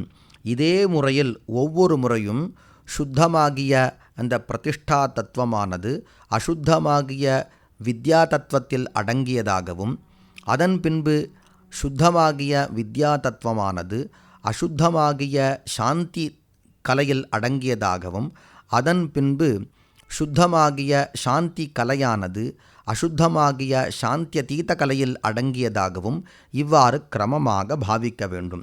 எனவே இவ்வாறு செய்வதால் இந்த சிஷ்யனுடைய ஆத்மாவானது, சிஷ்யனானவர் அந்த கலைகளில் இருக்கக்கூடிய எல்லா பிறவிகளையும் எடுத்து, அவர் எடுப்பதற்கு ஒன்றும் இனி பாக்கி இல்லை என்ற நிலையை அடைந்து, இந்த சாந்தியதீத கலை என்று 5வதாக இருக்கக்கூடிய கலை, அந்த கலையில் இருக்கக்கூடிய எல்லா புவனங்கள், அவை அனைத்தையும், அங்கு இருக்கக்கூடிய எல்லா யோனிகளையும், அங்கு இருக்கக்கூடிய எல்லா சரீரங்களையும் பிறந்து திளைத்து, அந்த கலை தொடர்பான சாந்தியதீத கலை தொடர்பான எல்லா பாசங்களிலிருந்தும், ஆணவ பாசம், கர்ம பாசம், மாயா பாசம் என்ற 3 பாசங்களிலிருந்து வெளிப்பட்டு அவர் தூய்மையானவதாக திகழ்கிறார். இதுவரை சாந்தியதீத கலை இதே முறையில், இப்பொழுது நிவிருத்தி கலைக்கு சொன்ன அதே முறையில் சாந்தியதீத கலை வரை எல்லா சம்ஸ்காரங்களையும் செய்வித்து, அதன் பின்பு ததனு பிதரோ ஆவாஹ்ய அபியர்ச்சிய ஆகுதித்ரயம் ஹுத்வா, கடைசியாக ஒரு முறை வாகீஸ்வரர்களை ஆவாகனம் செய்து பிரார்த்தனை செய்கிறார்கள். கேதிதௌ சிஷ்ய தீக்ஷாயை யன்மயா பிதரௌ யுவாம் காருண்யாத்து தத் க்ஷமித்வாமே விரஜதம் ஸ்தானமாத்மனோஹம். இவ்வாறாக நிவிருத்தி கலை, பிரதிஷ்டா கலை, வித்யாகலை, சாந்தி கலை, சாந்தியதீத கலை என்று 5 கலைகள், 5 கலைகளிலேயும் இருக்கக்கூடிய பலவிதமான யோனிகள், பலவிதமான எண்ணிக்கைகள் கொண்டவை, பல எண்ணிக்கை அவைகள் எல்லாவற்றிலேயும் இந்த சிஷ்யனானவன் யுகபத்து ஒரே சமயத்தில் பிறக்க வேண்டும் என்பதற்காக உலகத்திற்கே தாய் தந்தையர்களாக திகழக்கூடிய தங்களை நான் சிரமப்படுத்தி இருக்கிறேன் என்று ஆச்சாரியர் பிரார்த்தனை செய்கிறார் வாகீஸ்வரர்களிடத்தில். கேதித்தோ சிஷ்ய தீக்ஷாஜை, எதற்காக எனில் இந்த சிஷ்யனுக்கு தீட்சை செய்விக்க வேண்டும் என்பதற்காக. எனவே காருண்யாத்து, கருணை கூர்ந்து எனது இந்த தவறினை க்ஷமித்வா பொறுத்து விரஜதம் ஸ்தானம் ஆத்மனோகோ, தங்களது இருப்பிடத்திற்கு எழுந்தருளும் வேண்டி அவர் பிரார்த்தனை செய்கிறார். அதன் பின்பு அவர்களுக்கு அர்க்யம் கொடுத்து விசர்ஜனம் செய்து பௌஷரந்த மூலமந்திரத்தை சொல்லி பூர்ணாகுதி செய்கிறார். இதோடும் சாந்தியதீத கலையானது சுத்தமாகிறது. இதன் பின்பு சிகாச்சேதா, நாம் ஏற்கனவே அந்த பாஷசூத்திரத்தை சதுரங்குல தியாகேன 4 அங்குலம் விட்டு சிஷ்யனது சிகையில் நாம் கட்டி இருந்தோம்.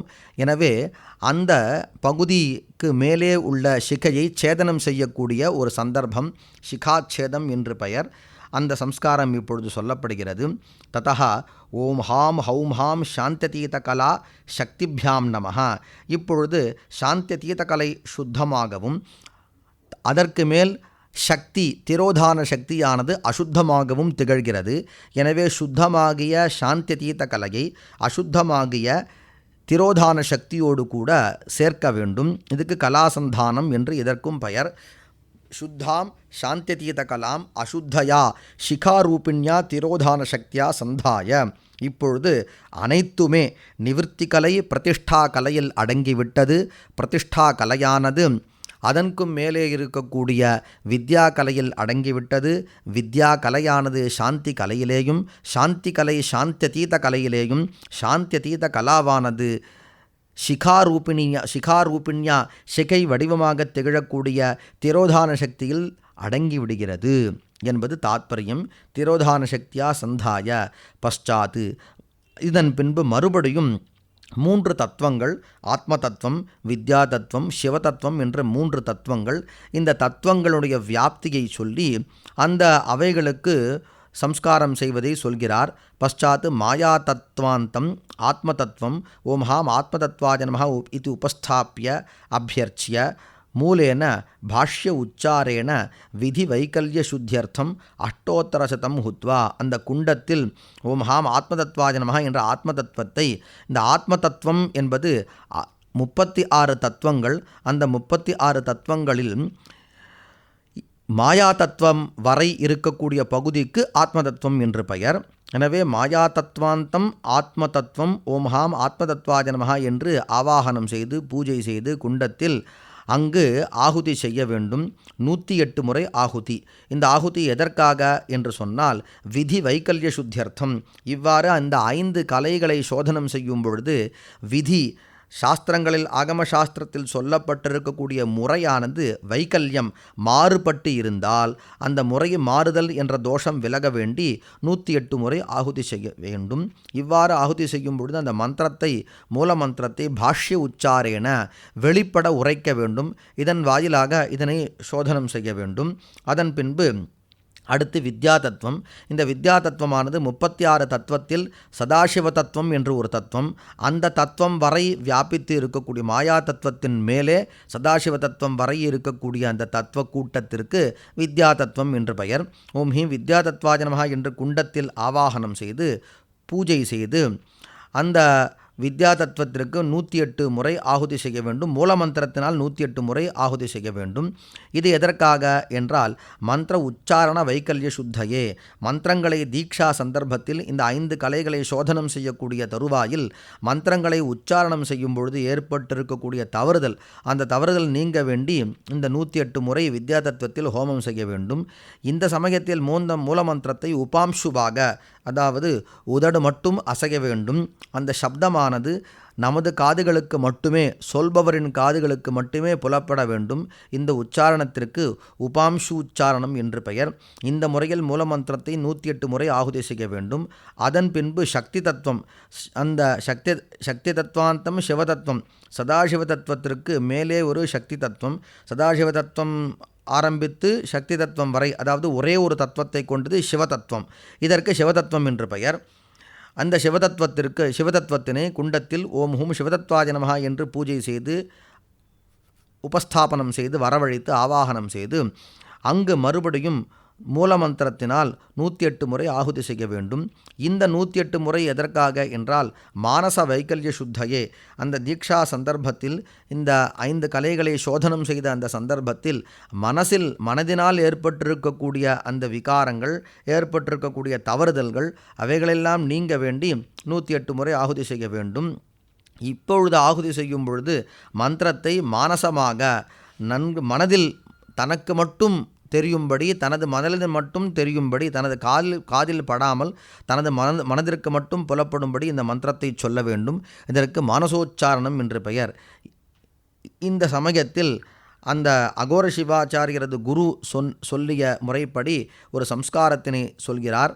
அத்ராந்தரே திரோதான சக்தேகே திரோதாஜகத்வ நிவர்த்தையே மூலேன ஆகுதி சதம் ஜுகுயாத். இதற்கு முன்பு இந்த கலைகளில் பல உடலை எடுத்து ஆத்மாவானது திளைத்ததாக நாம் பாவித்து சோதனத்தை செய்தோம். ஆனால் திரோதான சக்திக்கு அவ்வாறான சோதனம் கிடையாது.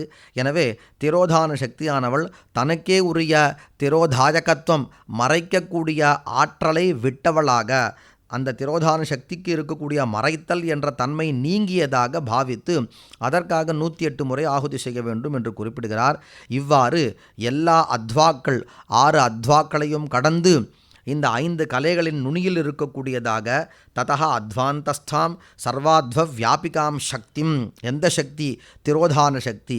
இதற்கு முன்பு திரோதான சக்தி என்ற பெயர் கொண்ட அந்த சக்தியானவள் திரோதான தன்மை நீங்க பெற்றவளாக தூய்மையாக வெறும் பராசக்தியாக அனுகிரக சக்தியாக திகழ்கிறாள்.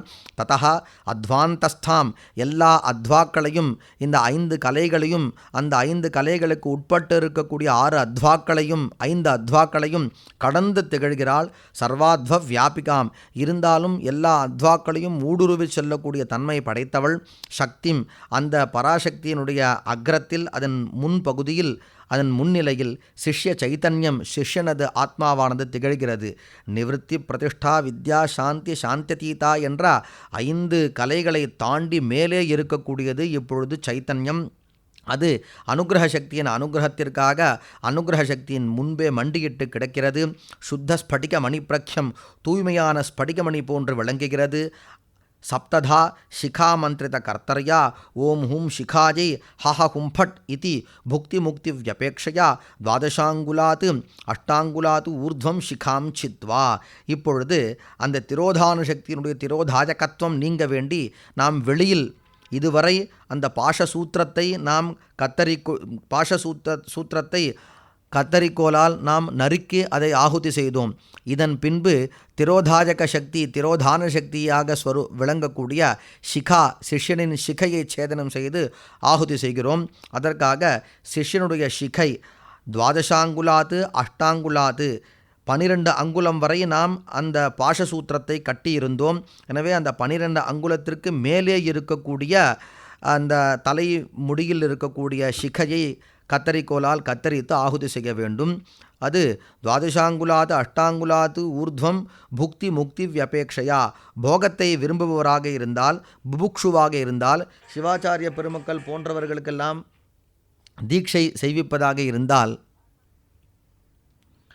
அவர்களெல்லாம் போகத்தை விரும்புபவர்களாக புபுக்ஷுவாக இருக்கக்கூடிய காரணத்தால் அவர்களுக்கு சிகையில் 12 அங்குலம் விட்டு அதற்கு மேல் சிகாச்சேதம் செய்ய வேண்டும். இதுவே முமுக்ஷுவாக மோட்சத்தை விரும்பக்கூடியவர்களாக இருந்தால் அவர்களுக்கு 8 அங்குலத்திற்கு மேலே இருக்கக்கூடிய சிகையை சேதனம் செய்ய வேண்டும். புக்தி முக்தி வியபேட்சையா துவாதசாங்குலாத்து அஷ்டாங்குலாத்து ஊர்த்வம் சிகாம் சித்வா. இந்த சிகாச்சேதனம் செய்த காரணத்தினால் இவர்களுக்கு இந்த திரோதான சக்தியினுடைய திரோதாஜகத்துவம் என்ற தன்மையானது நீங்க பெறுகிறது. அதில் புபுக்ஷுவாக இருந்தால் 12 அங்குலம், முமுக்ஷுவாக இருந்தால் 8 அங்குலத்திற்கு மேல். 8 அங்குலத்திற்கும் 12 அங்குலத்திற்கும் 4 அங்குலங்கள் அதிகப்படி. எனவே இந்த 4 அங்குலங்கள் புபுக்ஷுவால் போக சமயத்தில் அனுபவிக்கத்தக்கவை என்றும் அவைகள் அனுபவிக்க தேவையற்றவை என்ற காரணத்தினால் முமுக்ஷுவிற்கு அவைகளும் சேர்த்து வெட்டப்படுகின்றன என்பது தாத்பரியம். துவாதசாங்குலாத்து அஷ்டாங்குலாத்து ஊர்துவம் சிகாம் சித்வா, அந்த சேதனம் செய்யப்பட்ட சிகையை கிருத மதுயுக்தாம் கோமய வேஷ்டிதாம் கிருதபூர்ணாயாம் ஸ்ருச்சி நிதாய, ஒரு கோமயத்தில் பசுஞ்சாணத்தில் அதன் மையத்தில் அந்த சிகையை வைத்து அதில் சிறிது நெய் மற்றும் சிறிது தேனினை விட்டு அதோடு சேர்த்து அதை வேஷ்டனம் செய்து அந்த கோமயத்தினால் ஒரு கோளக்கம் போன்று உருண்டை போன்று செய்து உள்ளே அந்த சிகை இருக்கும்படி செய்து நெய் நிரம்பி இருக்கக்கூடிய அந்த சுருக்கில் வைத்து ஓம் ஹூம் சிகாயே ஹஹ ஹும் ஃபட் என்று ஹோமம் செய்து அந்த சிகையை தகனம் செய்து விட வேண்டும். இதையா இவ்வாறு செய்வதால் அந்த திரோதான சக்தி, பராசக்தியினிடத்தில் இருக்கக்கூடிய திரோதாயகத்துவம் என்ற தன்மையானது நீங்கி இவனை பொறுத்தவரையில் போக நிலை, இவன் போகங்களையெல்லாம் அனுபவித்து அதன் பின்பு மோட்சத்தை அடைவதற்கு தகுந்ததாக, இந்த பிறவியில் அதற்கு தகுந்ததாக ஆகிறது. இதன் பின்பு சிகாச்சேதம் முக்கியமான ஒரு சம்ஸ்காரம்.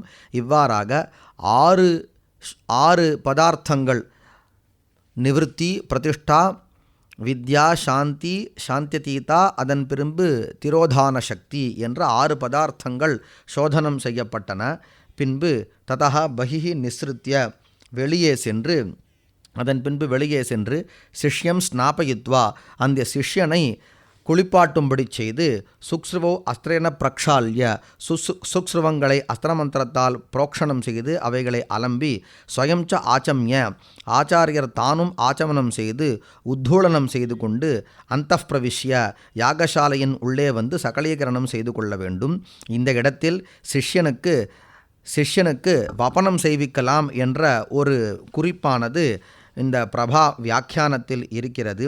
தீக்ஷா காலே அபிஷேகேச்ச பிரதிநியமவிதௌ சூதகே பிரேதகாரியே தேவார்ச்சாரம்பகாலே நரபதி வச்சனாத் பிராமணானுஜ்ஞயா ச பந்தாத் முக்தோ விவாஹேஷு அபி நக வபனே சார்வகால பிரசஸ்தம் என்று இந்த இடத்தில் அத்த தீக்ஷா காலத்வாத் மலாதி பந்த முக்தியவசரத்வாச்ச சிசோஹோ வபனம் காரயித்வா ஸ்நாபயேத் என்று ஒரு சிறப்பு குறிப்பினை தருகிறார்.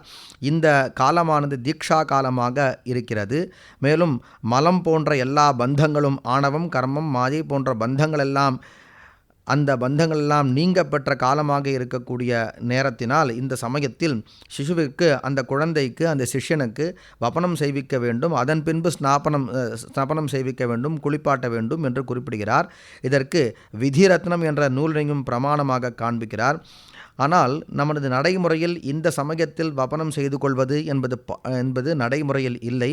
எனவேதான் தீட்சை செய்து கொள்வதற்கு முன்பாகவே சிஷ்யனும் ஆச்சாரியரும் வபனம் செய்து கொள்ள வேண்டும் என்ற ஒரு பழக்கமானது இந்த வாக்கியத்தின்படி அமைந்திருக்கிறது.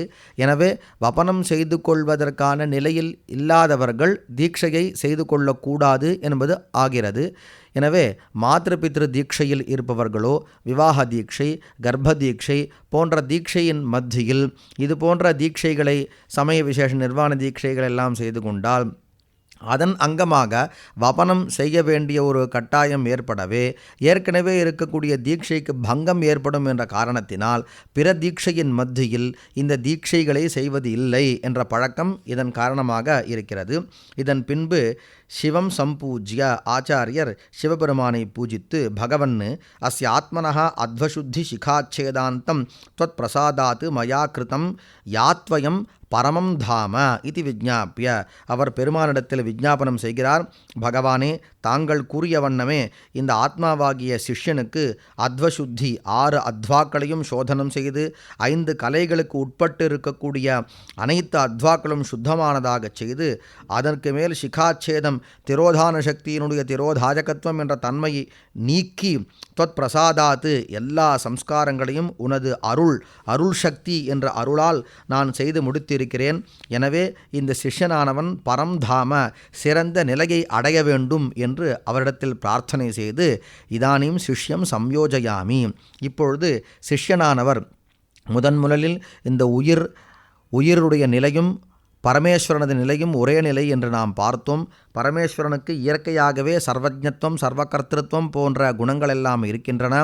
ஆனால் உயிருக்கு ஆத்மாவிற்கு சர்வஜ்ஞத்துவம் சர்வகர்த்திருவம் போன்ற எல்லா குணங்களும் இருந்தாலும் கூட அந்த குணங்களெல்லாம் ஏதோ ஒரு அழுக்கினால் மறைக்கப்பட்டதாக இருக்கிறது. அந்த அழுக்கிற்கு நாம் கொடுத்திருக்கக்கூடிய சைவ சித்தாந்தம் கொடுத்திருக்கக்கூடிய பெயர் பாசம் அல்லது மலம் அல்லது ஆணவ பாசம் என்பது. அந்த ஆணவ பாசம் நீங்க வேண்டும் என்பதற்காக கர்ம பாசம் மாயா பாசம் என்ற 2 பாசங்களோடு உயிருக்கு தொடர்பு ஏற்பட்டது.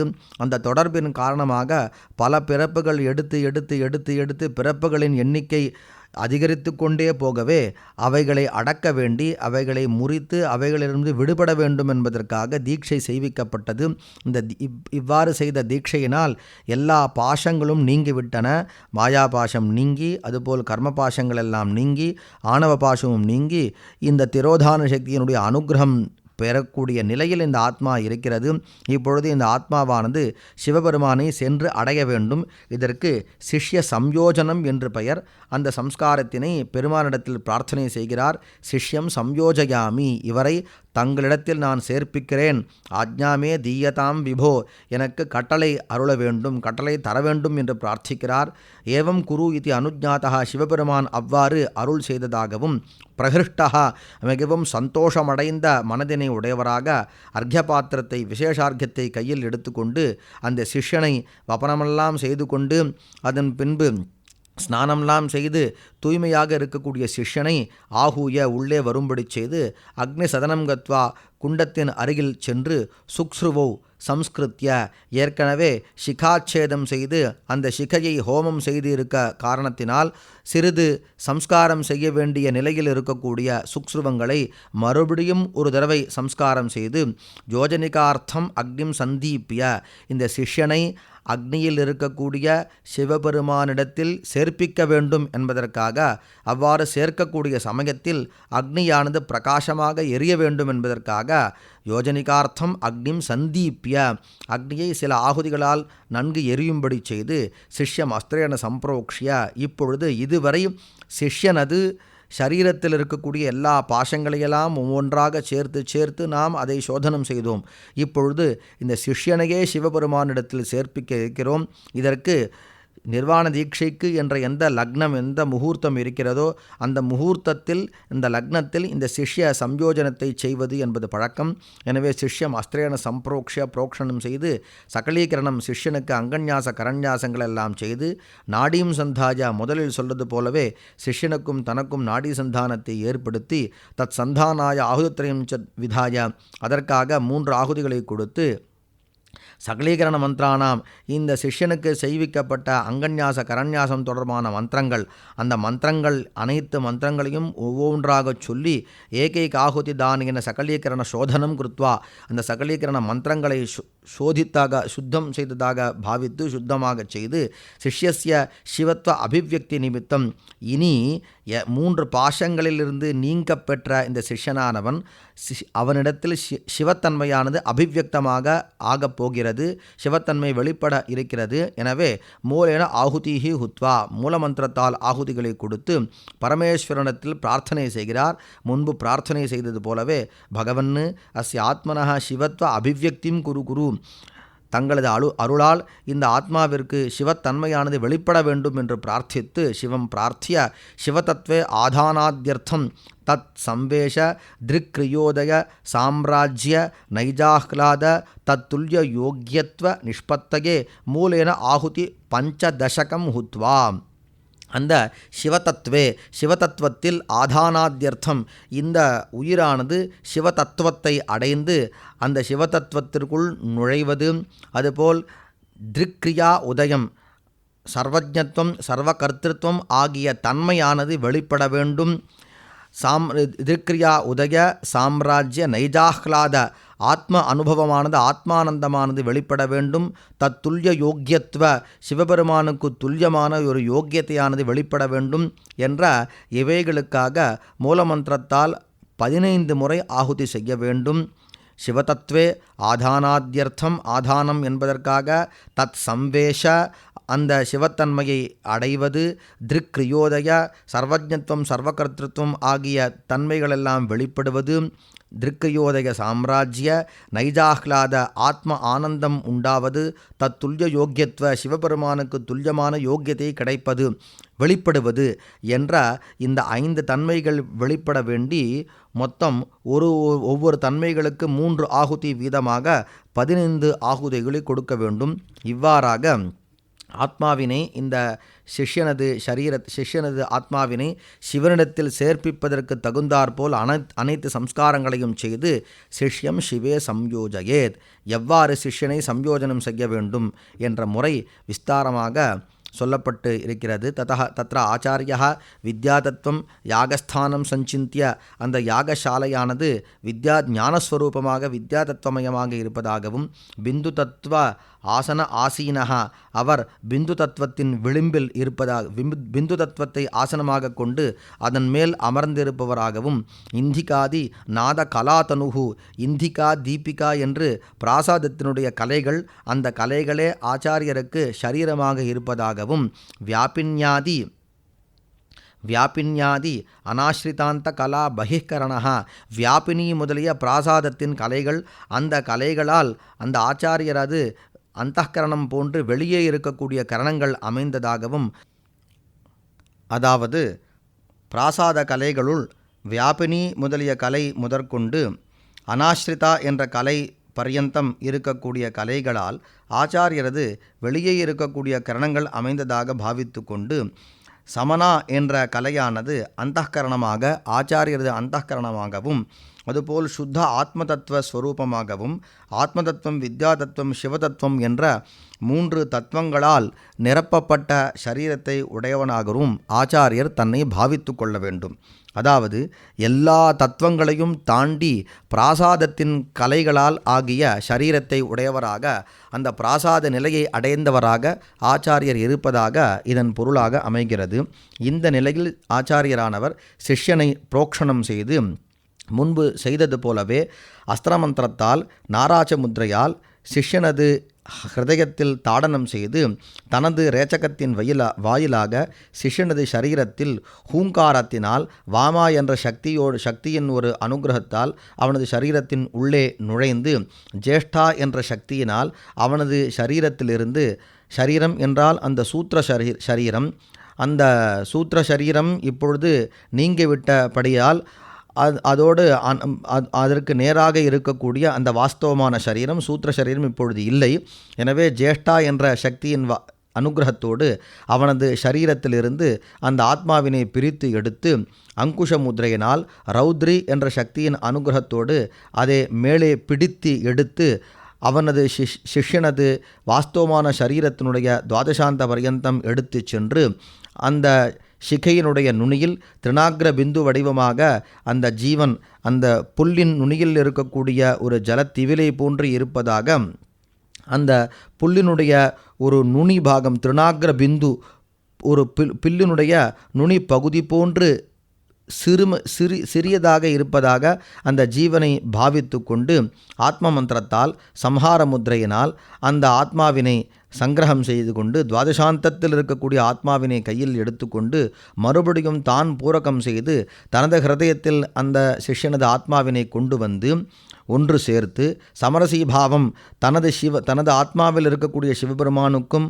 அங்கு வந்திருக்கக்கூடிய அந்த சிஷ்யனது ஆத்மாவிற்கும் சமரசீபாவம் ஒரே நிலையை அடைந்த ஒரு தன்மையை பாவித்து கொண்டு சுருவத்தை ஆஜ்யத்தினால் நிரப்பி அதன் மேல் சுருவத்தை சுர்க்கு என்ற கீழே இருக்கக்கூடிய அந்த ஹோம சாதனத்தை ஆஜ்யத்தினால் நிரப்பி அதன் மேல் சுருவத்தினை வைத்து அதன் மேல் புஷ்பங்களை வைத்து சங்க முத்ரையினால் அந்த சுக்ஸ்ருவங்களை தரித்து கொண்டு எழுந்து கொண்டு சமுத்கத ஊர்த்வகாயா நிமிர்ந்த தனது சரீரத்தை உடையவராக சமபாதா சமமான பாதங்களை கொண்டவராக தன் மூலம் நாபௌ ஆதாய சுக்ஸ்ருவங்களுடைய அந்த அடிப்பிரதேசத்தை தனது நாபிக்கு நேரே தொப்புளுக்கு நேரே கொண்டு வந்து 5 அதிகரணங்களிலேயும் பஞ்ச அதிகரணஸ்தம் அத்வானம் கிரஹீத்வா ஏற்கனவே இன்றைய தினம் அதாவது தீட்சை செய்யக்கூடிய ஆரம்பத்தில் 5 அதிகரணங்களிலேயும்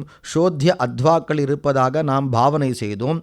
ஒரு அதிகரணம் சிஷ்யன், அடுத்து ஆச்சாரியர், மண்டலம், குண்டம், யாகேஸ்வரர் என்ற 5 அதிகரணங்கள், 5 இடங்கள். அந்த 5 இடங்களிலேயும் இருக்கக்கூடிய அத்வாக்களை இழுத்து அத்வானம் கிரஹீத்வா கலச ஸ்கந்த கண்டி வேதி கிரீவாசும் நிவத்தியாதிக்கிரமேன விநியசிய அந்த சுக்ஸ்ருவங்களுடைய கலசப்பகுதி, அடியே இருக்கக்கூடிய கலசம் போன்ற பகுதி, அதுபோல் தோள்பட்டை என்ற ஸ்கந்தம் என்ற பகுதி, கீழே கிண்டி அமைக்கப்பட்டிருக்கும், வேதிகை அமைக்கப்பட்டிருக்கும், கழுத்து அமைக்கப்பட்டிருக்கும். இந்த பகுதிகளில் முறையாக கீழிருந்து மேல் வரை நிவர்த்தி முதலிய கலைகளை எல்லாம் ஞாசம் செய்து அந்த ஆஜ்ய சக்தியானது பராசக்தியாக பாவித்து ஆஜ்ய தாராமயீம் சக்திம் அந்த ஆஜ்யமானது குண்டத்தில் இருக்கக்கூடிய அக்னியோடு சேரும் பொழுது அந்த ஆஜ்யத்தின் வாயிலாக சிஷ்யனது ஆத்மாவானது சேரும்படி ஆஜ்ய தாராமயீம் சக்திம் முகே சஞ்சிந்திய சர்வாத்வ வியாபகம் தேவம் ஸ்ருகணன்யம் அனுஸ்மரன்னு அந்த எல்லா அத்வாக்களையும் வியாபித்து இருக்கக்கூடிய பரமேஸ்வரனானவர் சுருக்கு வடிவமாக அந்த சுக்ஸ்ருவங்களில் கீழே இருக்கக்கூடிய சாதனம் சோமசாதனம் வடிவமாக இருப்பதாக சிவபெருமான் இருப்பதாக தியானித்து சர்வாத்வ வியாபகம் தேவம் ஸ்ருகணன்யம் அனுஸ்மரன்னு ஸ்திரச்சித்தா ஸ்திரமான சித்தத்தோடு கூட ருஜுகாயா நிமிர்ந்த காயத்தினை சரீரத்தை உடையவராக சமதிருஷ்டிகி நேரான பார்வையை உடையவராக தந்தைகி தந்தானு அசம்ஸ்பிருஷன்னு வாயை மூடிக்கொண்டு இருக்கக்கூடிய தருணத்தில் மேற்பற்களும் கீழ்ப்பற்களும் ஒரு பற்களும் ஒன்றை ஒன்று தொடாத வண்ணம் மேலும் கீழும் தொடாத வண்ணம் கஸ்தரசனக அவனது நாக்கானது மேலே இருக்கும்படி அமைத்து கொண்டு பூரக கும்பகௌ குருத்வா பூரக பிராணாயாமம் கும்பக பிராணாயாமம் இரண்டையும் செய்து அந்த கும்பக நிலையிலேயே சிஷ்ய ஆத்ம பிராண மனசாம் ஐக்கியேன சிஷ்யனது ஆத்மா, சிஷ்யனது பிராணன்கள், சிஷ்யனது மனசு இந்த அனைத்தையும் ஒன்றாக சேர்த்து சுஷும்னா நாடியின் வாயிலாக நாத பிரவாகம் அனுஸ்மரன்னு அந்த மந்திரமானது நாதமானது பிரவாகம் போல் வியாபித்து இருப்பதாக பிரவாகிப்பதாக பாவித்து சிஷ்ய சைத்தன்யம் சுத்த ஸ்படிக மணி பிரக்யம் சிஷ்யனது சைத்தன்யமானது ஆத்மாவானது தூய்மையானது மணி போன்று விளங்குவதாக சஞ்சிந்திய குருபதிஷ்ட மார்க்கேன மந்திரம் உச்சரன்னு மூலமந்திரத்தை அவரது அந்த குருவனுடைய குரு உபதேசம் செய்த முறையில் உச்சாரணம் செய்து ஹிருத் கண்ட தாலு ப்ரூமத்திய பிரம்மரந்திர அப்ஜ நிவாசினஹா காரணேஸ்வரானு கிரமேண தியஜன்னு இப்பொழுது ஆச்சாரியரது ஹிருதய பிரதேசத்தில் சிஷ்யனது ஆத்மாவானது திகழ்கிறது. இவ்வாறு இருக்கக்கூடிய ஆத்மாவினை ஆச்சாரியரது ஹிருதயம், கண்டம், தாலு, ப்ரூமத்தியம், பிரம்மரந்திரம் ஆகிய இடங்களில் இருக்கக்கூடிய பிரம்மா முதலிய காரணேஸ்வரர்களை முறையாக விட்டு கொண்டு பிரம்மாவினை விட்டு அதன் பின்பு விஷ்ணுவை அடைய வேண்டும். அதன் பின்பு விஷ்ணுவை விட்டு அதன் மேலே இருக்கக்கூடிய தாலு பிரதேசத்தில் இருக்கக்கூடிய ருத்ரனை அடைய வேண்டும். அதன் பின்பு தாலு பிரதேசத்தில் இருக்கக்கூடிய ருத்ரனை விட்டு ப்ரூமத்தியத்தில் நாம் மகேஸ்வரனை அடைய வேண்டும். ப்ரூமத்தியத்தில் இருக்கக்கூடிய மகேஸ்வரனை விட்டு அதன் பின்பு பிரம்மரந்தத்தில் இருக்கக்கூடிய சதாசிவனை அடைய வேண்டும்.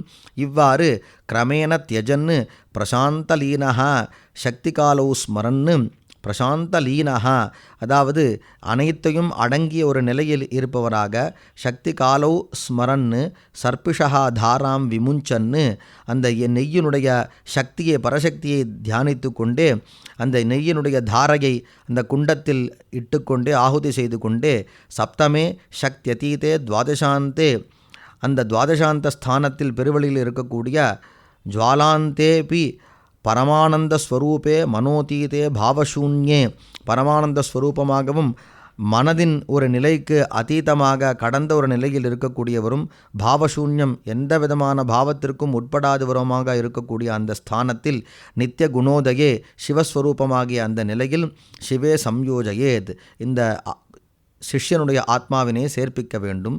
இவ்வாறு சேர்த்த பிறகு யோஜனிகா ஸ்தைரியாய புனகா பூர்ணாம் தத்யாத் இந்த சிஷ்யனை சேர்த்த இந்த செயல் யோஜனிகா அது ஸ்திரமாக ஆக வேண்டும் என்பதற்காக மறுபடியும் பூர்ணாகுதி செய்து ததா உபவிஷ்ய உட்கார்ந்து இந்த சிஷ்யனுக்கு அந்த சர்வஜத்துவம் போன்ற குணங்களெல்லாம் வெளிப்படக்கூடிய நிலை, சிவபெருமானோடு சேர்ந்த நிலையில் வெளிப்படக்கூடிய ஒரு தன்மை, ஒரு நிலை ஏற்பட்டாலும் கூட வெளிப்பட வேண்டி தனித்தனியாக 7 ஆகுதிகளை செய்ய வேண்டும். ஆகுதி சப்தகம் என்று குறிப்பிடுவார்கள்.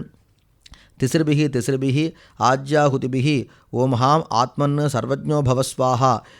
இந்த உயிர் அனைத்தையும் அறிந்தவனாக ஆக வேண்டும்.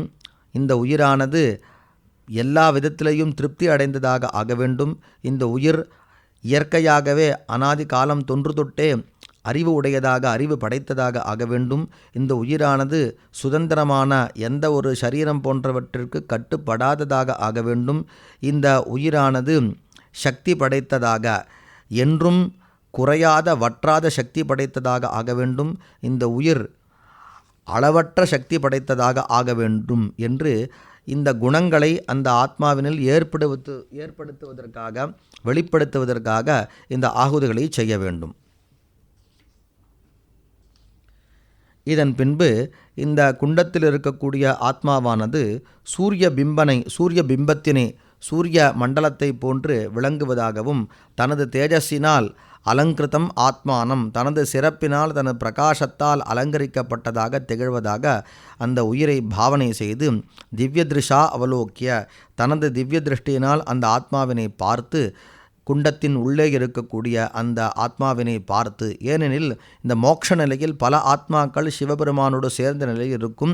எனவே அந்த திவ்ய திருஷ்டியினால் இந்த ஆத்மாவினை தனித்து பார்த்து சம்ஹார முத்ரையா ஆத்ம ஹிருதயமானிய சம்ஹார முத்திரையை கொண்டு தனது சரீரத்திற்கு கொண்டு வந்து ரேச்சகம் செய்து மறுபடியும் உத்பவ முத்திரையாகிய சிருஷ்டி முத்திரையினால் சிஷ்யனுடைய ஹிருதயத்தில் அந்த சரீரத்தில், இந்த சரீரம் எவ்வாறு திகழ்கிறது என்றால் தேக ஆரம்ப கர்ம பல போகாயதனம். இந்த சரீரம் ஏதோ பல பிறவியில் செய்த ஒரு கர்மா, அந்த கர்மாவின் காரணமாக இந்த சரீரம் நமக்கு கிடைத்திருக்கிறது. எனவே இந்த சரீரம் தோன்றுவதற்கு காரணமாக ஒரு கர்மா இருக்கிறது. அந்த கர்மாவினால் ஏற்பட்டிருக்கக்கூடிய பலம், அந்த பலத்தை அனுபவிப்பதற்கான இருப்பிடமாக இந்த சரீரம் திகழ்கிறது. இப்படிப்பட்ட சரீரத்தில் சம்யோஜ்ய அந்த சிஷ்யனது உயிரை சேர்ப்பித்து தீவிரதர மந்திர சக்தி பாத ஜனித ஸ்ரமசாந்தயே தஸ்ய சிரசி அர்க்ய ஜலபிந்தும் அமிர்தோபமம் தத்வா. சிஷ்யனது சிரஃப் பிரதேசத்தில் பஷ்வர்க்கியத்தை அமிர்த ஜலமாக பாவித்து அவனது சிரசில் அர்க்கியத்தை தர வேண்டும், அளிக்க வேண்டும். எதற்காக என்றால், இதுகாரும் செய்த மிகவும் சிரமமான தீவிரமான மந்திரங்கள், அந்த மந்திரங்கள் அதுபோல் சக்தியினுடைய அனுகிரகம், இந்த சக்தி பாதத்தால் ஏற்பட்டிருக்கக்கூடிய சிரமம், இந்த சிரமங்களெல்லாம் நீங்க வேண்டும் என்பதற்காக சிஷ்யனது சிரஃப் பிரதேசத்தில் ஜலபிந்துவை அமிர்தமாக பாவித்து தர வேண்டும். அதன் பின்பு ஸ்தண்டிலம் போன்ற 5 அதிகரணங்களிலேயும் அந்த சிஷ்யனை நமஸ்காரம் செய்விக்கும்படி பணிக்க வேண்டும். அதன் பிறகு சிஷ்யனை சிவபெருமானுடைய தெற்கு திசையில் ஒரு மண்டலம் அமைத்து அந்த மண்டலத்தில் சிஷ்யனை தனது வலது புறத்தில் ஸ்தாபிக்க வேண்டும். ததா சிவஸ்ய தட்சிணே கிருதமண்டலே சிஷ்யம் ஸ்வதக்ஷிணஸ்தம் உபவேஷ்ய. இந்த இடத்தில் சில விஷயங்களெல்லாம் அவருக்கு போதிக்க வேண்டும். त्वयैव अनुगृहीतोऽयं मूर्तिमास्थाय मामकीं देवे वह्नौ गुरौ तस्मात् भक्तिं नाथ अस्य वर्धय அவிச்சின்ன கிரியாநிஷ்டா त्वत् பிரசாதாத் அயம் பவேத் என்று இந்த மண்டலத்தில் இருக்கக்கூடிய மண்டலேஸ்வரனுடைய தெற்கு புறத்தில் ஆச்சாரியர் நின்று கொண்டு அவரது தெற்கு புறத்தில் அவரது வலது கைப்பக்கத்தில் அந்த சிஷ்யன் நிற்கும்படி செய்து அந்த மண்டலேஸ்வரத்தில் இருக்கக்கூடிய பரமேஸ்வரனிடத்தில் பிரார்த்தனை செய்கிறார். தங்களிடத்தில் கேட்டுக்கொண்டபடி தீட்சையானது முடிந்துவிட்டது. எனவே தங்கள் அனுகிரகத்தால் இவன் சிறப்பாக திகழ வேண்டும். त्वयैव अनुगृहीतोऽयं தாங்கள் அனுகிரகம் செய்து இருக்கிறீர்கள் இவர்களுக்கு, இந்த சிஷ்யனுக்கு. யார் வடிவில்? மூர்த்தி மாஸ்தாய மாமகீம், எனது சரீரத்தை தனது சரீரமாக கொண்டு பெருமானாகிய தாங்கள் இவனுக்கு அனுகிரகம் செய்திருக்கிறீர்கள். தேவே வன்ஹௌ குரௌ தஸ்மாத், இந்த காரணத்தினால் தங்களிடத்திலேயும் தேவனிடத்திலேயும் சிவபெருமானிடத்திலேயும் சரி, சிவாக்னியிடத்திலேயும் சரி, குருவினிடத்திலேயும் சரி, இந்த சிஷ்யனுக்கு பக்தியை தாங்கள் வளர்க்க வேண்டும். பக்திம் நாத அஸ்ய வர்தய, இவன் என்ன செய்ய வேண்டும்?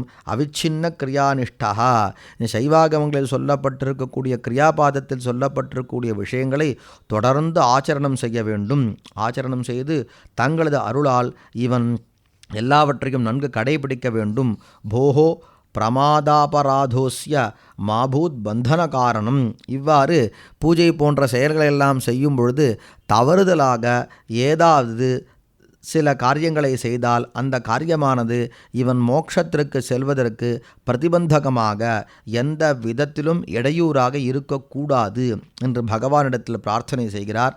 அதன் பின்பு சிவனை தானும் நமஸ்காரம் செய்து அவனையும் சிஷ்யனையும் நமஸ்காரம் செய்யும்படி செய்து அந்த சிஷ்யனுக்கு அனுகிரகம் செய்கிறார். ஸ்ரேயஸ்தவாஸ்து இது சிஷ்யஸ்ய ஆசிஷம் தத்யாத். அதன் பிறகு இவ்வாறு தீட்சை செய்த காரணத்தினால் அந்த ஆச்சாரியர் அவரது சக்தியானது சிறிது அகன்ற ஒரு நிலை போன்று இருக்கும். எனவே அதற்காக தன்னை தானே தீட்சை செய்து கொள்ள வேண்டும் என்று குறிப்பிடுகிறார். குருஹு ஸ்வசக்தேஹே உத்தீப்தியை, தனது சக்தியானது இன்றும் சிறந்ததாக திகழ வேண்டும் என்பதற்காக ஸ்வாக்ரஹாத்யுபசாந்தயே தீட்சையேத்து ஸ்வம் யதாஜானம், தன்னைத்தானே தீட்சை செய்து கொள்ள வேண்டும். தீட்சையேத்து ஸ்வம் யதாஜானாத்து கலா பாஷலயம் ஸ்மரன்னு. இதற்காக சிஷ்யனுக்கு செய்தது போலவே தானும் அந்த கலாபாசங்கள் லயமடைவது போல பாவனை செய்து கொண்டு தன்னைத்தானே தீட்சை செய்து கொள்ள வேண்டும் என்று சொல்கிறார். ஆனால் அதன் பின்பு அவரே இதற்கு சிரமப்பட வேண்டாம், மூலமந்திரத்தை ஒருமுறை உச்சரித்தாலே தன்னைத்தானே தீட்சை செய்து கொண்ட நிலை ஏற்படும் என்று சக்ரன் மூல சமுச்சாராத்து சிவயோகம் விபாவயேத் என்று மூலமந்திரத்தை ஒருமுறை சொல்வதின் வாயிலாக தனக்கு ஏற்பட்டிருக்கக்கூடிய எல்லா சிரமத்தையும் நீக்கிக் கொள்ளலாம் என்று குறிப்பிடுகிறார். அதற்கு அடுத்து அக்னி குண்டத்தில் இருக்கக்கூடிய சிவபெருமானுக்கு ஹோமம் செய்து பிராயஷ்சித்தத்திற்காக 108 முறை ஹோமம் செய்து சிவபெருமானுக்கு அனம்ல கட்டுக்கம் ஹுத்வா, புளிப்பு மற்றும் காரம் இல்லாத பக்ஷ்யங்களை அவருக்கு நிவேதனம் செய்து ஆகுதி செய்து ஆச்சமனம், சந்தனம், தாம்பூலம் போன்றவற்றையெல்லாம் கொடுத்து அஷ்டபுஷ்பிகையால் பூஜை செய்ய வேண்டும். இந்த தீட்சையில் தனியாக பூர்ணாகுதி என்பது கிடையாது. சிஷ்யனை நாம் சேர்த்தோம், அந்த ஆகுதியே பூர்ணாகுதி என்று கொள்ள வேண்டும். எனவே பூர்ணாகுதிக்கு பின்பு நடைபெறக்கூடிய பிராயஷ்சித்த ஹோமங்கள் போன்றவையெல்லாம் இப்பொழுது நாம் செய்கிறோம். நைவேத்தியம் அனம்ல கட்டுக்கம் ஹுத்வா, புளிப்பு மற்றும் காரமில்லாத பதார்த்தங்களை நைவேத்தியம் செய்து ஆச்சமன சந்தன தாம்பூலங்களை எல்லாம் கொடுத்து அஷ்டபுஷ்பங்களால் பூஜை செய்து அவரை வணங்கி அவருக்கு அர்க்கியம் கொடுத்து முதலில் செய்தது போலே சிவபெருமானை விசர்ஜனம் செய்து, அதாவது பராங்குகார்க்கியம் கொடுத்து குண்டத்தில் இருக்கக்கூடிய சிவபெருமானை மண்டலத்தில் சேர்த்து விட வேண்டும். மண்டலத்தில் இருக்கக்கூடிய சிவபெருமானிடத்தில் சேர்த்து விட வேண்டும். பின்பு உட்கார்ந்து பூஸ்வாகா போன்ற ஆகுதிகளை எல்லாம் கொடுத்து பரிதி விஷ்டர பரிஸ்தரங்களில் இருக்கக்கூடிய தெய்வங்களுக்கு பலி கொடுத்து மறுபடியும் மண்டலத்தில் இருக்கக்கூடிய சிவபெருமானை அஷ்டபுஷ்பங்களால் பூஜை செய்து அவரிடத்தில் தான் அனுஷ்டானம் செய்திருக்கக்கூடிய கர்மாக்களை எல்லாம் சமர்ப்பணம் செய்து வணங்கிவிட்டு பிறகு மண்டலத்தில் இருக்கக்கூடிய ஆவரணத்தோடு இருக்கக்கூடிய தேவதையை சிவபெருமானை கலசத்தில் இருக்கக்கூடிய யாகேஸ்வர சிவனோடு கூட ஒன்று சேர்த்து விட வேண்டும். அதன் பின்பு சம்ஹிதா மந்திரங்களால் பூஜை செய்து இஷ்டலிங்கத்தில் அந்த கும்பத்தில் இருக்கக்கூடிய யாகேஸ்வர சிவனை தனது இஷ்டலிங்கத்தில் ஆத்மார்த்தலிங்கத்தில் சேர்ப்பித்து விட வேண்டும். அதன் பின்பு சாபேக்ஷம் க்ஷமஸ்வ இத்தியபிதாய, இந்த ஆத்மார்த்த லிங்கத்தில் சேர்ப்பிக்கக்கூடிய பழக்கம் இல்லாவிட்டாலும் கூட சாபேக்ஷம் க்ஷமஸ்வ இத்தியபிதாய சாபேக்ஷ விசர்ஜனம், இதற்கு அடுத்து அர்க்கியமானது சாபேக்ஷ அர்க்கியம், நிரபேக்ஷ அர்க்கியம், விசர்ஜனமானது சாபேக்ஷ விசர்ஜனம், நிரபேக்ஷ விசர்ஜனம் என்று இரு வகைப்படும். நாம் எந்த இடத்திலிருந்து ஒரு சுவாமியை யதாஸ்தானம் செய்கிறோமோ அந்த இடத்தை விட்டு அந்த சுவாமி அறவே அகன்று விடுகிறார், அவர் இனி அங்கு இருக்க தேவையில்லை, இனி வரவேண்டிய தேவையில்லை என்றால் அந்த நிலையில் நாம் செய்வது என்பது நிரபேக்ஷ விசர்ஜனம் என்பது. சாபேக்ஷ விசர்ஜனம் என்பது அந்த இடத்திற்கு இறைவனது சாநித்தியம் மறுபடியும் தேவை, சாநித்தியம் முன்பு இருந்ததை காட்டிலேயும் சிறிதாக இருந்தால் போதும் என்றால் அதற்கு சாபேக்ஷ விசர்ஜனம் என்று பெயர். இந்த இடத்தில் மறுபடியும் இந்த கலசத்தினால் சிஷ்யனுக்கு அபிஷேகம் செய்ய வேண்டி இருப்பதால் இங்கு சாபேக்ஷ விசர்ஜனம் செய்ய வேண்டும். இது பாவனையினால் ஏற்படக்கூடியது. சாபேக்ஷம் க்ஷமஸ்வ இத்தியபிதாய நிருத்திய, சிவபெருமானை நிரோதனம் செய்ய வேண்டும். அடுத்து சண்டேஸ்வரரை பூஜை செய்து சண்டேஸ்வரனுடைய சன்னிதானத்தில் சமயங்கள் சைவ சமயங்களையெல்லாம் எவ்வாறு பரிபாலனம் செய்ய வேண்டும் என்று அந்த சிஷ்யனுக்கு ஆணை பிறப்பிக்க வேண்டும். அதற்காக சமய உபதேச விதி அர்த்தச்சந்திராகார மண்டலே யாகசாலையினுடைய வடக்கு திசையில் அர்த்தச்சந்திர ஆகார மண்டலம் என்று ஆகமங்களில் சொல்லப்பட்டிருக்கக்கூடிய மண்டலத்தை வரைந்து அந்த மண்டலத்தில் சண்டநாதரை பூஜிக்க வேண்டும். அல்லது சாதாரணமாக ஸ்தண்டிலத்திலேயோ அல்லது அந்த ஸ்தண்டிலத்தில் பிரணவாசனத்தை கொடுத்து ஓங்காரத்தை பூஜை செய்து நித்தியப்படியில் செய்வது போலவே விஸ்தாரமாக சண்டேஸ்வரரை பூஜை செய்து சுவாமிக்கு பூஜை செய்த அந்த நிர்மால்யத்தினை சண்டேஸ்வரருக்கு நிவேதனம் செய்து சிஷ்யனை அந்த சண்டேஸ்வர பெருமானுக்கு முன்னிலையாக அமர்த்தி அவருக்கு சைவ சமயங்களை உபதேசம் செய்ய வேண்டும். நசிவம் சிவசாஸ்திரம் ச சிவாக்னிம் சாதகம் குரும் நிந்தியாத். சிவபெருமானை நிந்திக்கக்கூடாது, சிவசாஸ்திரங்களை நிந்திக்கக்கூடாது, சிவாக்னியை நிந்திக்கக்கூடாது, சாதகாபிஷேகம் செய்து கொண்டவரை நிந்திக்கக்கூடாது, குருவை நிந்திக்கக்கூடாது. நிந்தியாத்து ந லங்கயே தேஷாம் சாயாமப்பி கதஞ்சன. சிவபெருமான், சிவசாஸ்திரம், சிவாக்னி, சாதகர்கள், குருமார்கள் இவர்களது நிழலை கூட தாண்டக்கூடாது. நிர்மால்ய போஜனம் தானம் லங்கனம் ச விவர்ஜயேத். அந்த நிர்மால்யத்தை நாம் சாப்பிடுவது, நிர்மால்யத்தை பிறருக்கு கொடுப்பது, நிர்மால்யத்தை தாண்டுவது போன்ற இவற்றையெல்லாம் நாம் நீக்க வேண்டும். இந்த காரியங்களையெல்லாம் செய்யக்கூடாது. சௌத்திகம் பிரைத்திகம் சான்னம். அதுபோல் தீட்டு தொடர்பான அன்னத்தை உண்ணக்கூடாது. பிரேத்தங்கள் தொடர்பான பிரேத்தம் இருக்கக்கூடிய வீட்டில் செய்யப்பட்ட அது தொடர்பான அன்னங்களை எல்லாம் உண்ணக்கூடாது. புஷ்பவத்தியாஸ்ச வர்ஜயேத். அதுபோல் பகிஷ்டையாக இருக்கக்கூடிய ஸ்திரீகள் உண்ட சேஷத்தை உண்ணக்கூடாது. அஹிம்சா, பிறருக்கு ஹிம்சை செய்யக்கூடாது. சத்தியம், உண்மையாக இருக்க வேண்டும். ஸ்தேயம், திருடுதல் கூடாது. பிரம்மச்சரியம், பிரம்மச்சரியத்தை பரிபாலனம் செய்ய வேண்டும். அகல்கதம், எந்தவிதமான தோஷமும் இல்லாமல் இருக்க வேண்டும். அக்ரோதா, கோபமற்றவராக. குரு சுஸ்ரூஷா, குருவிற்கு பணிவிடை செய்பவராகவும். சௌச்சம், எல்லா விதத்திலேயும் தூய்மை கொண்டவராகவும். சந்தோஷம், எப்பொழுதும் சந்தோஷமுடையவராகவும் நேர்மையானவராகவும். இது போன்ற சாமானிய குணங்கள், விசேஷ குணங்கள், இந்த இரண்டு குணங்களோடு இத்தியாச்சார குணைஹி சர்வைஹி சைவைஹி சாதாரணோபி சன், இந்த குணங்களோடு கூடியவனாக பாலனியோ யதாசக்தி புக்தி முக்தி பலார்த்திபிஹி, நல்ல நியமங்களையெல்லாம் தாங்களை அனைவரும் பாலனம் செய்ய வேண்டும் என்று அந்த சிஷ்யனுக்கு சமயங்களையெல்லாம் ஸ்ராவணம் செய்கிறார். அதன் பின்பு அக்னியில் யஜ்ஞசேஷம், யாகத்தில் மிகுந்த பொருட்களை கொண்டு சண்டேஸ்வரரை அக்னியில் ஆவாகனம் செய்து அவருக்கு ஆகுதி செய்து அவரை சந்தோஷிக்கும்படி செய்து அந்த சண்டேஸ்வர பெருமானை அக்னி குண்டத்திலிருந்தும் அதுபோல் இந்த இதிலிருந்தும் மண்டலத்திலிருந்தும் அவர்களை விசர்ஜனம் செய்து விட வேண்டும். அதன் பின்பு குண்டத்தில் பூஸ்வாகா போன்ற ஆகுதி சதுஷ்டயத்தை கொடுத்து சிவாக்னியை விசர்ஜனம் செய்து யாகசாலையில் சுற்றிலும் இருக்கக்கூடிய லோக பாலகர்களை எல்லாம் விசர்ஜனம் செய்து அதற்கு முன்பாக யாகேஸ்வர யாகவர்தனிகளை விசர்ஜனம் செய்து அதன் பின்பு லோகபாலகர்களை விசர்ஜனம் செய்து வியுத்கிரமமாக தலைகீழாக விசர்ஜனம் செய்து மண்டபத்தில் இருக்கக்கூடிய எல்லா தேவதைகளையும் விசர்ஜனம் செய்ய வேண்டும். இவ்வாறு இந்த நிர்வாண தீட்சையில் அனைத்து தெய்வங்களும் விசர்ஜனம் செய்யப்பட்டு அதன் பின்பு யாகேஸ்வர யாகவர்தனி மட்டும் சாமானிய சந்நிதியில் யாகேஸ்வர யாகவர்தனி அவர்கள் திகழ்கிற அந்த வர்தனியில் பரமேஸ்வரி திகழ்கிறார்கள். எனவே அந்த கலசத்தினால் சிஷ்யனுக்கு அபிஷேகம் செய்விக்க வேண்டும். இதற்கு அவபிருத்த விதிகி என்று யாகத்தின் பரிசமாப்தி. ததா சிஷ்யம் ஸ்வஸ்திகாங்கித மண்டலே, அந்த ஸ்வஸ்திகம் போன்று அமைக்கப்பட்டிருக்கக்கூடிய மண்டலத்தில் சிஷ்யனை அமர்த்தி முதலில் வர்தனி ஜலத்தினால் அந்த சிஷ்யனுக்கு, அதாவது யாகேஸ்வரி பூஜிக்கப்பட்டிருந்த அந்த வர்தனி ஜலத்தினால் இந்த சிஷ்யனுக்கு முதலில் அபிஷேகம் செய்வித்து அதன் பின்பு யாகேஸ்வர ஜலத்தினால் அபிஷேகம் செய்ய வேண்டும். வர்தனி தோஜபூர்வம் சிவகும்பஜலேன அபிஷிஞ்சேத். சரமம் சிவகும்பேன ஸ்நாயாத் அஸ்திராம்பு பூர்வகம். எதற்காக இவ்வாறு செய்ய வேண்டும் என்றால் அந்த யாகேஸ்வரி கலசமானது அஸ்திரஸ்வரூபமானது. அங்கு நாம் பாசுபதாஸ்திரத்தை பூஜை செய்திருக்கிறோம். எனவே முதலில் பாசுபதாஸ்திர ஜலம் சென்றவுடன் சிஷ்யனது சரீரத்தில் இருக்கக்கூடிய தேவையற்ற எல்லா தோஷங்களும் நீங்கிய பின்பு சிவகும்பத்தினால் அபிஷேகம் செய்வதால் அவனுக்கு சிவனுடைய பரிபூர்ண அனுகிரகம் கிடைக்கிறது. சரமம் சிவகும்பேன ஸ்நாயாத் அஸ்திராம்பு பூர்வகம் ஹவிஷ்யத் பவிஷ்யத் துரிதத்யச்ச க்ஷயம் யாதி அஸ்திரவாரினா, எல்லா தோஷங்களும் விலகுகின்றன. சிவகும்பாம்பசா சஸ்யாத்து பசுபாவாச்சு நிர்கதா, அதன் பின்பு சிவகும்பத்தா ஜலம் செய்வதால் பசுபாவங்கள் அறவே நீங்கப்பட்டவனாக ஆகிறான்.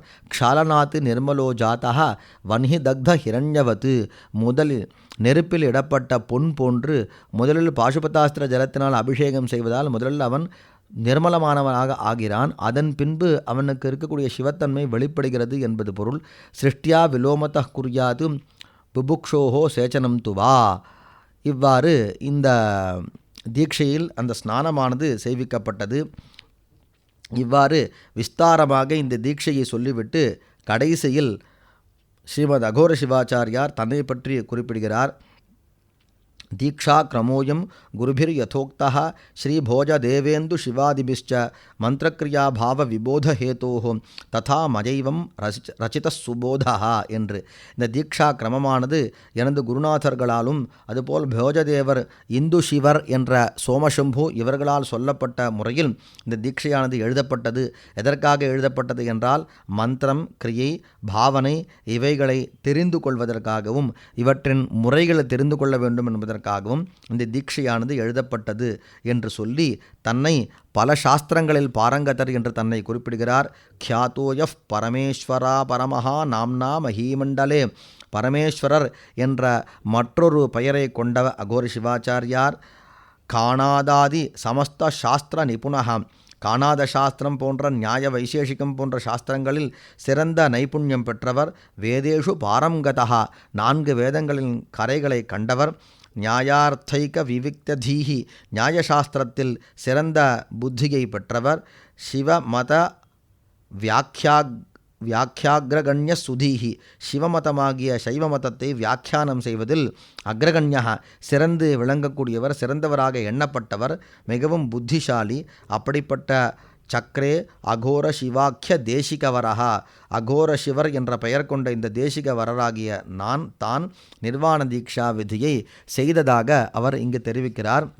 இது ஸ்ரீ பரமேஸ்வராபர நாமதேய ஸ்ரீமத் அகோர சிவாச்சாரிய விரச்சிதாயாம் கிரியாக்கிரம ஜோதிகாயாம் நிர்வாண தீக்ஷா விதி சமாப்தா என்றவாறு இந்த நிர்வாண தீட்சையை பற்றி மிகவும் விஸ்தாரமாக வேறு என்ற பத்ததியிலும் காண முடியாத அளவில் மிகவும் சிறப்பான முறையில் எந்தவிதமான பிசகும் இல்லாத முறையில் சிறப்பாக இந்த தீக்ஷா விதியானது கிரியாக்கிரம ஜோதிகா என்ற இந்த நூலில் விளக்கப்பட்டிருக்கிறது.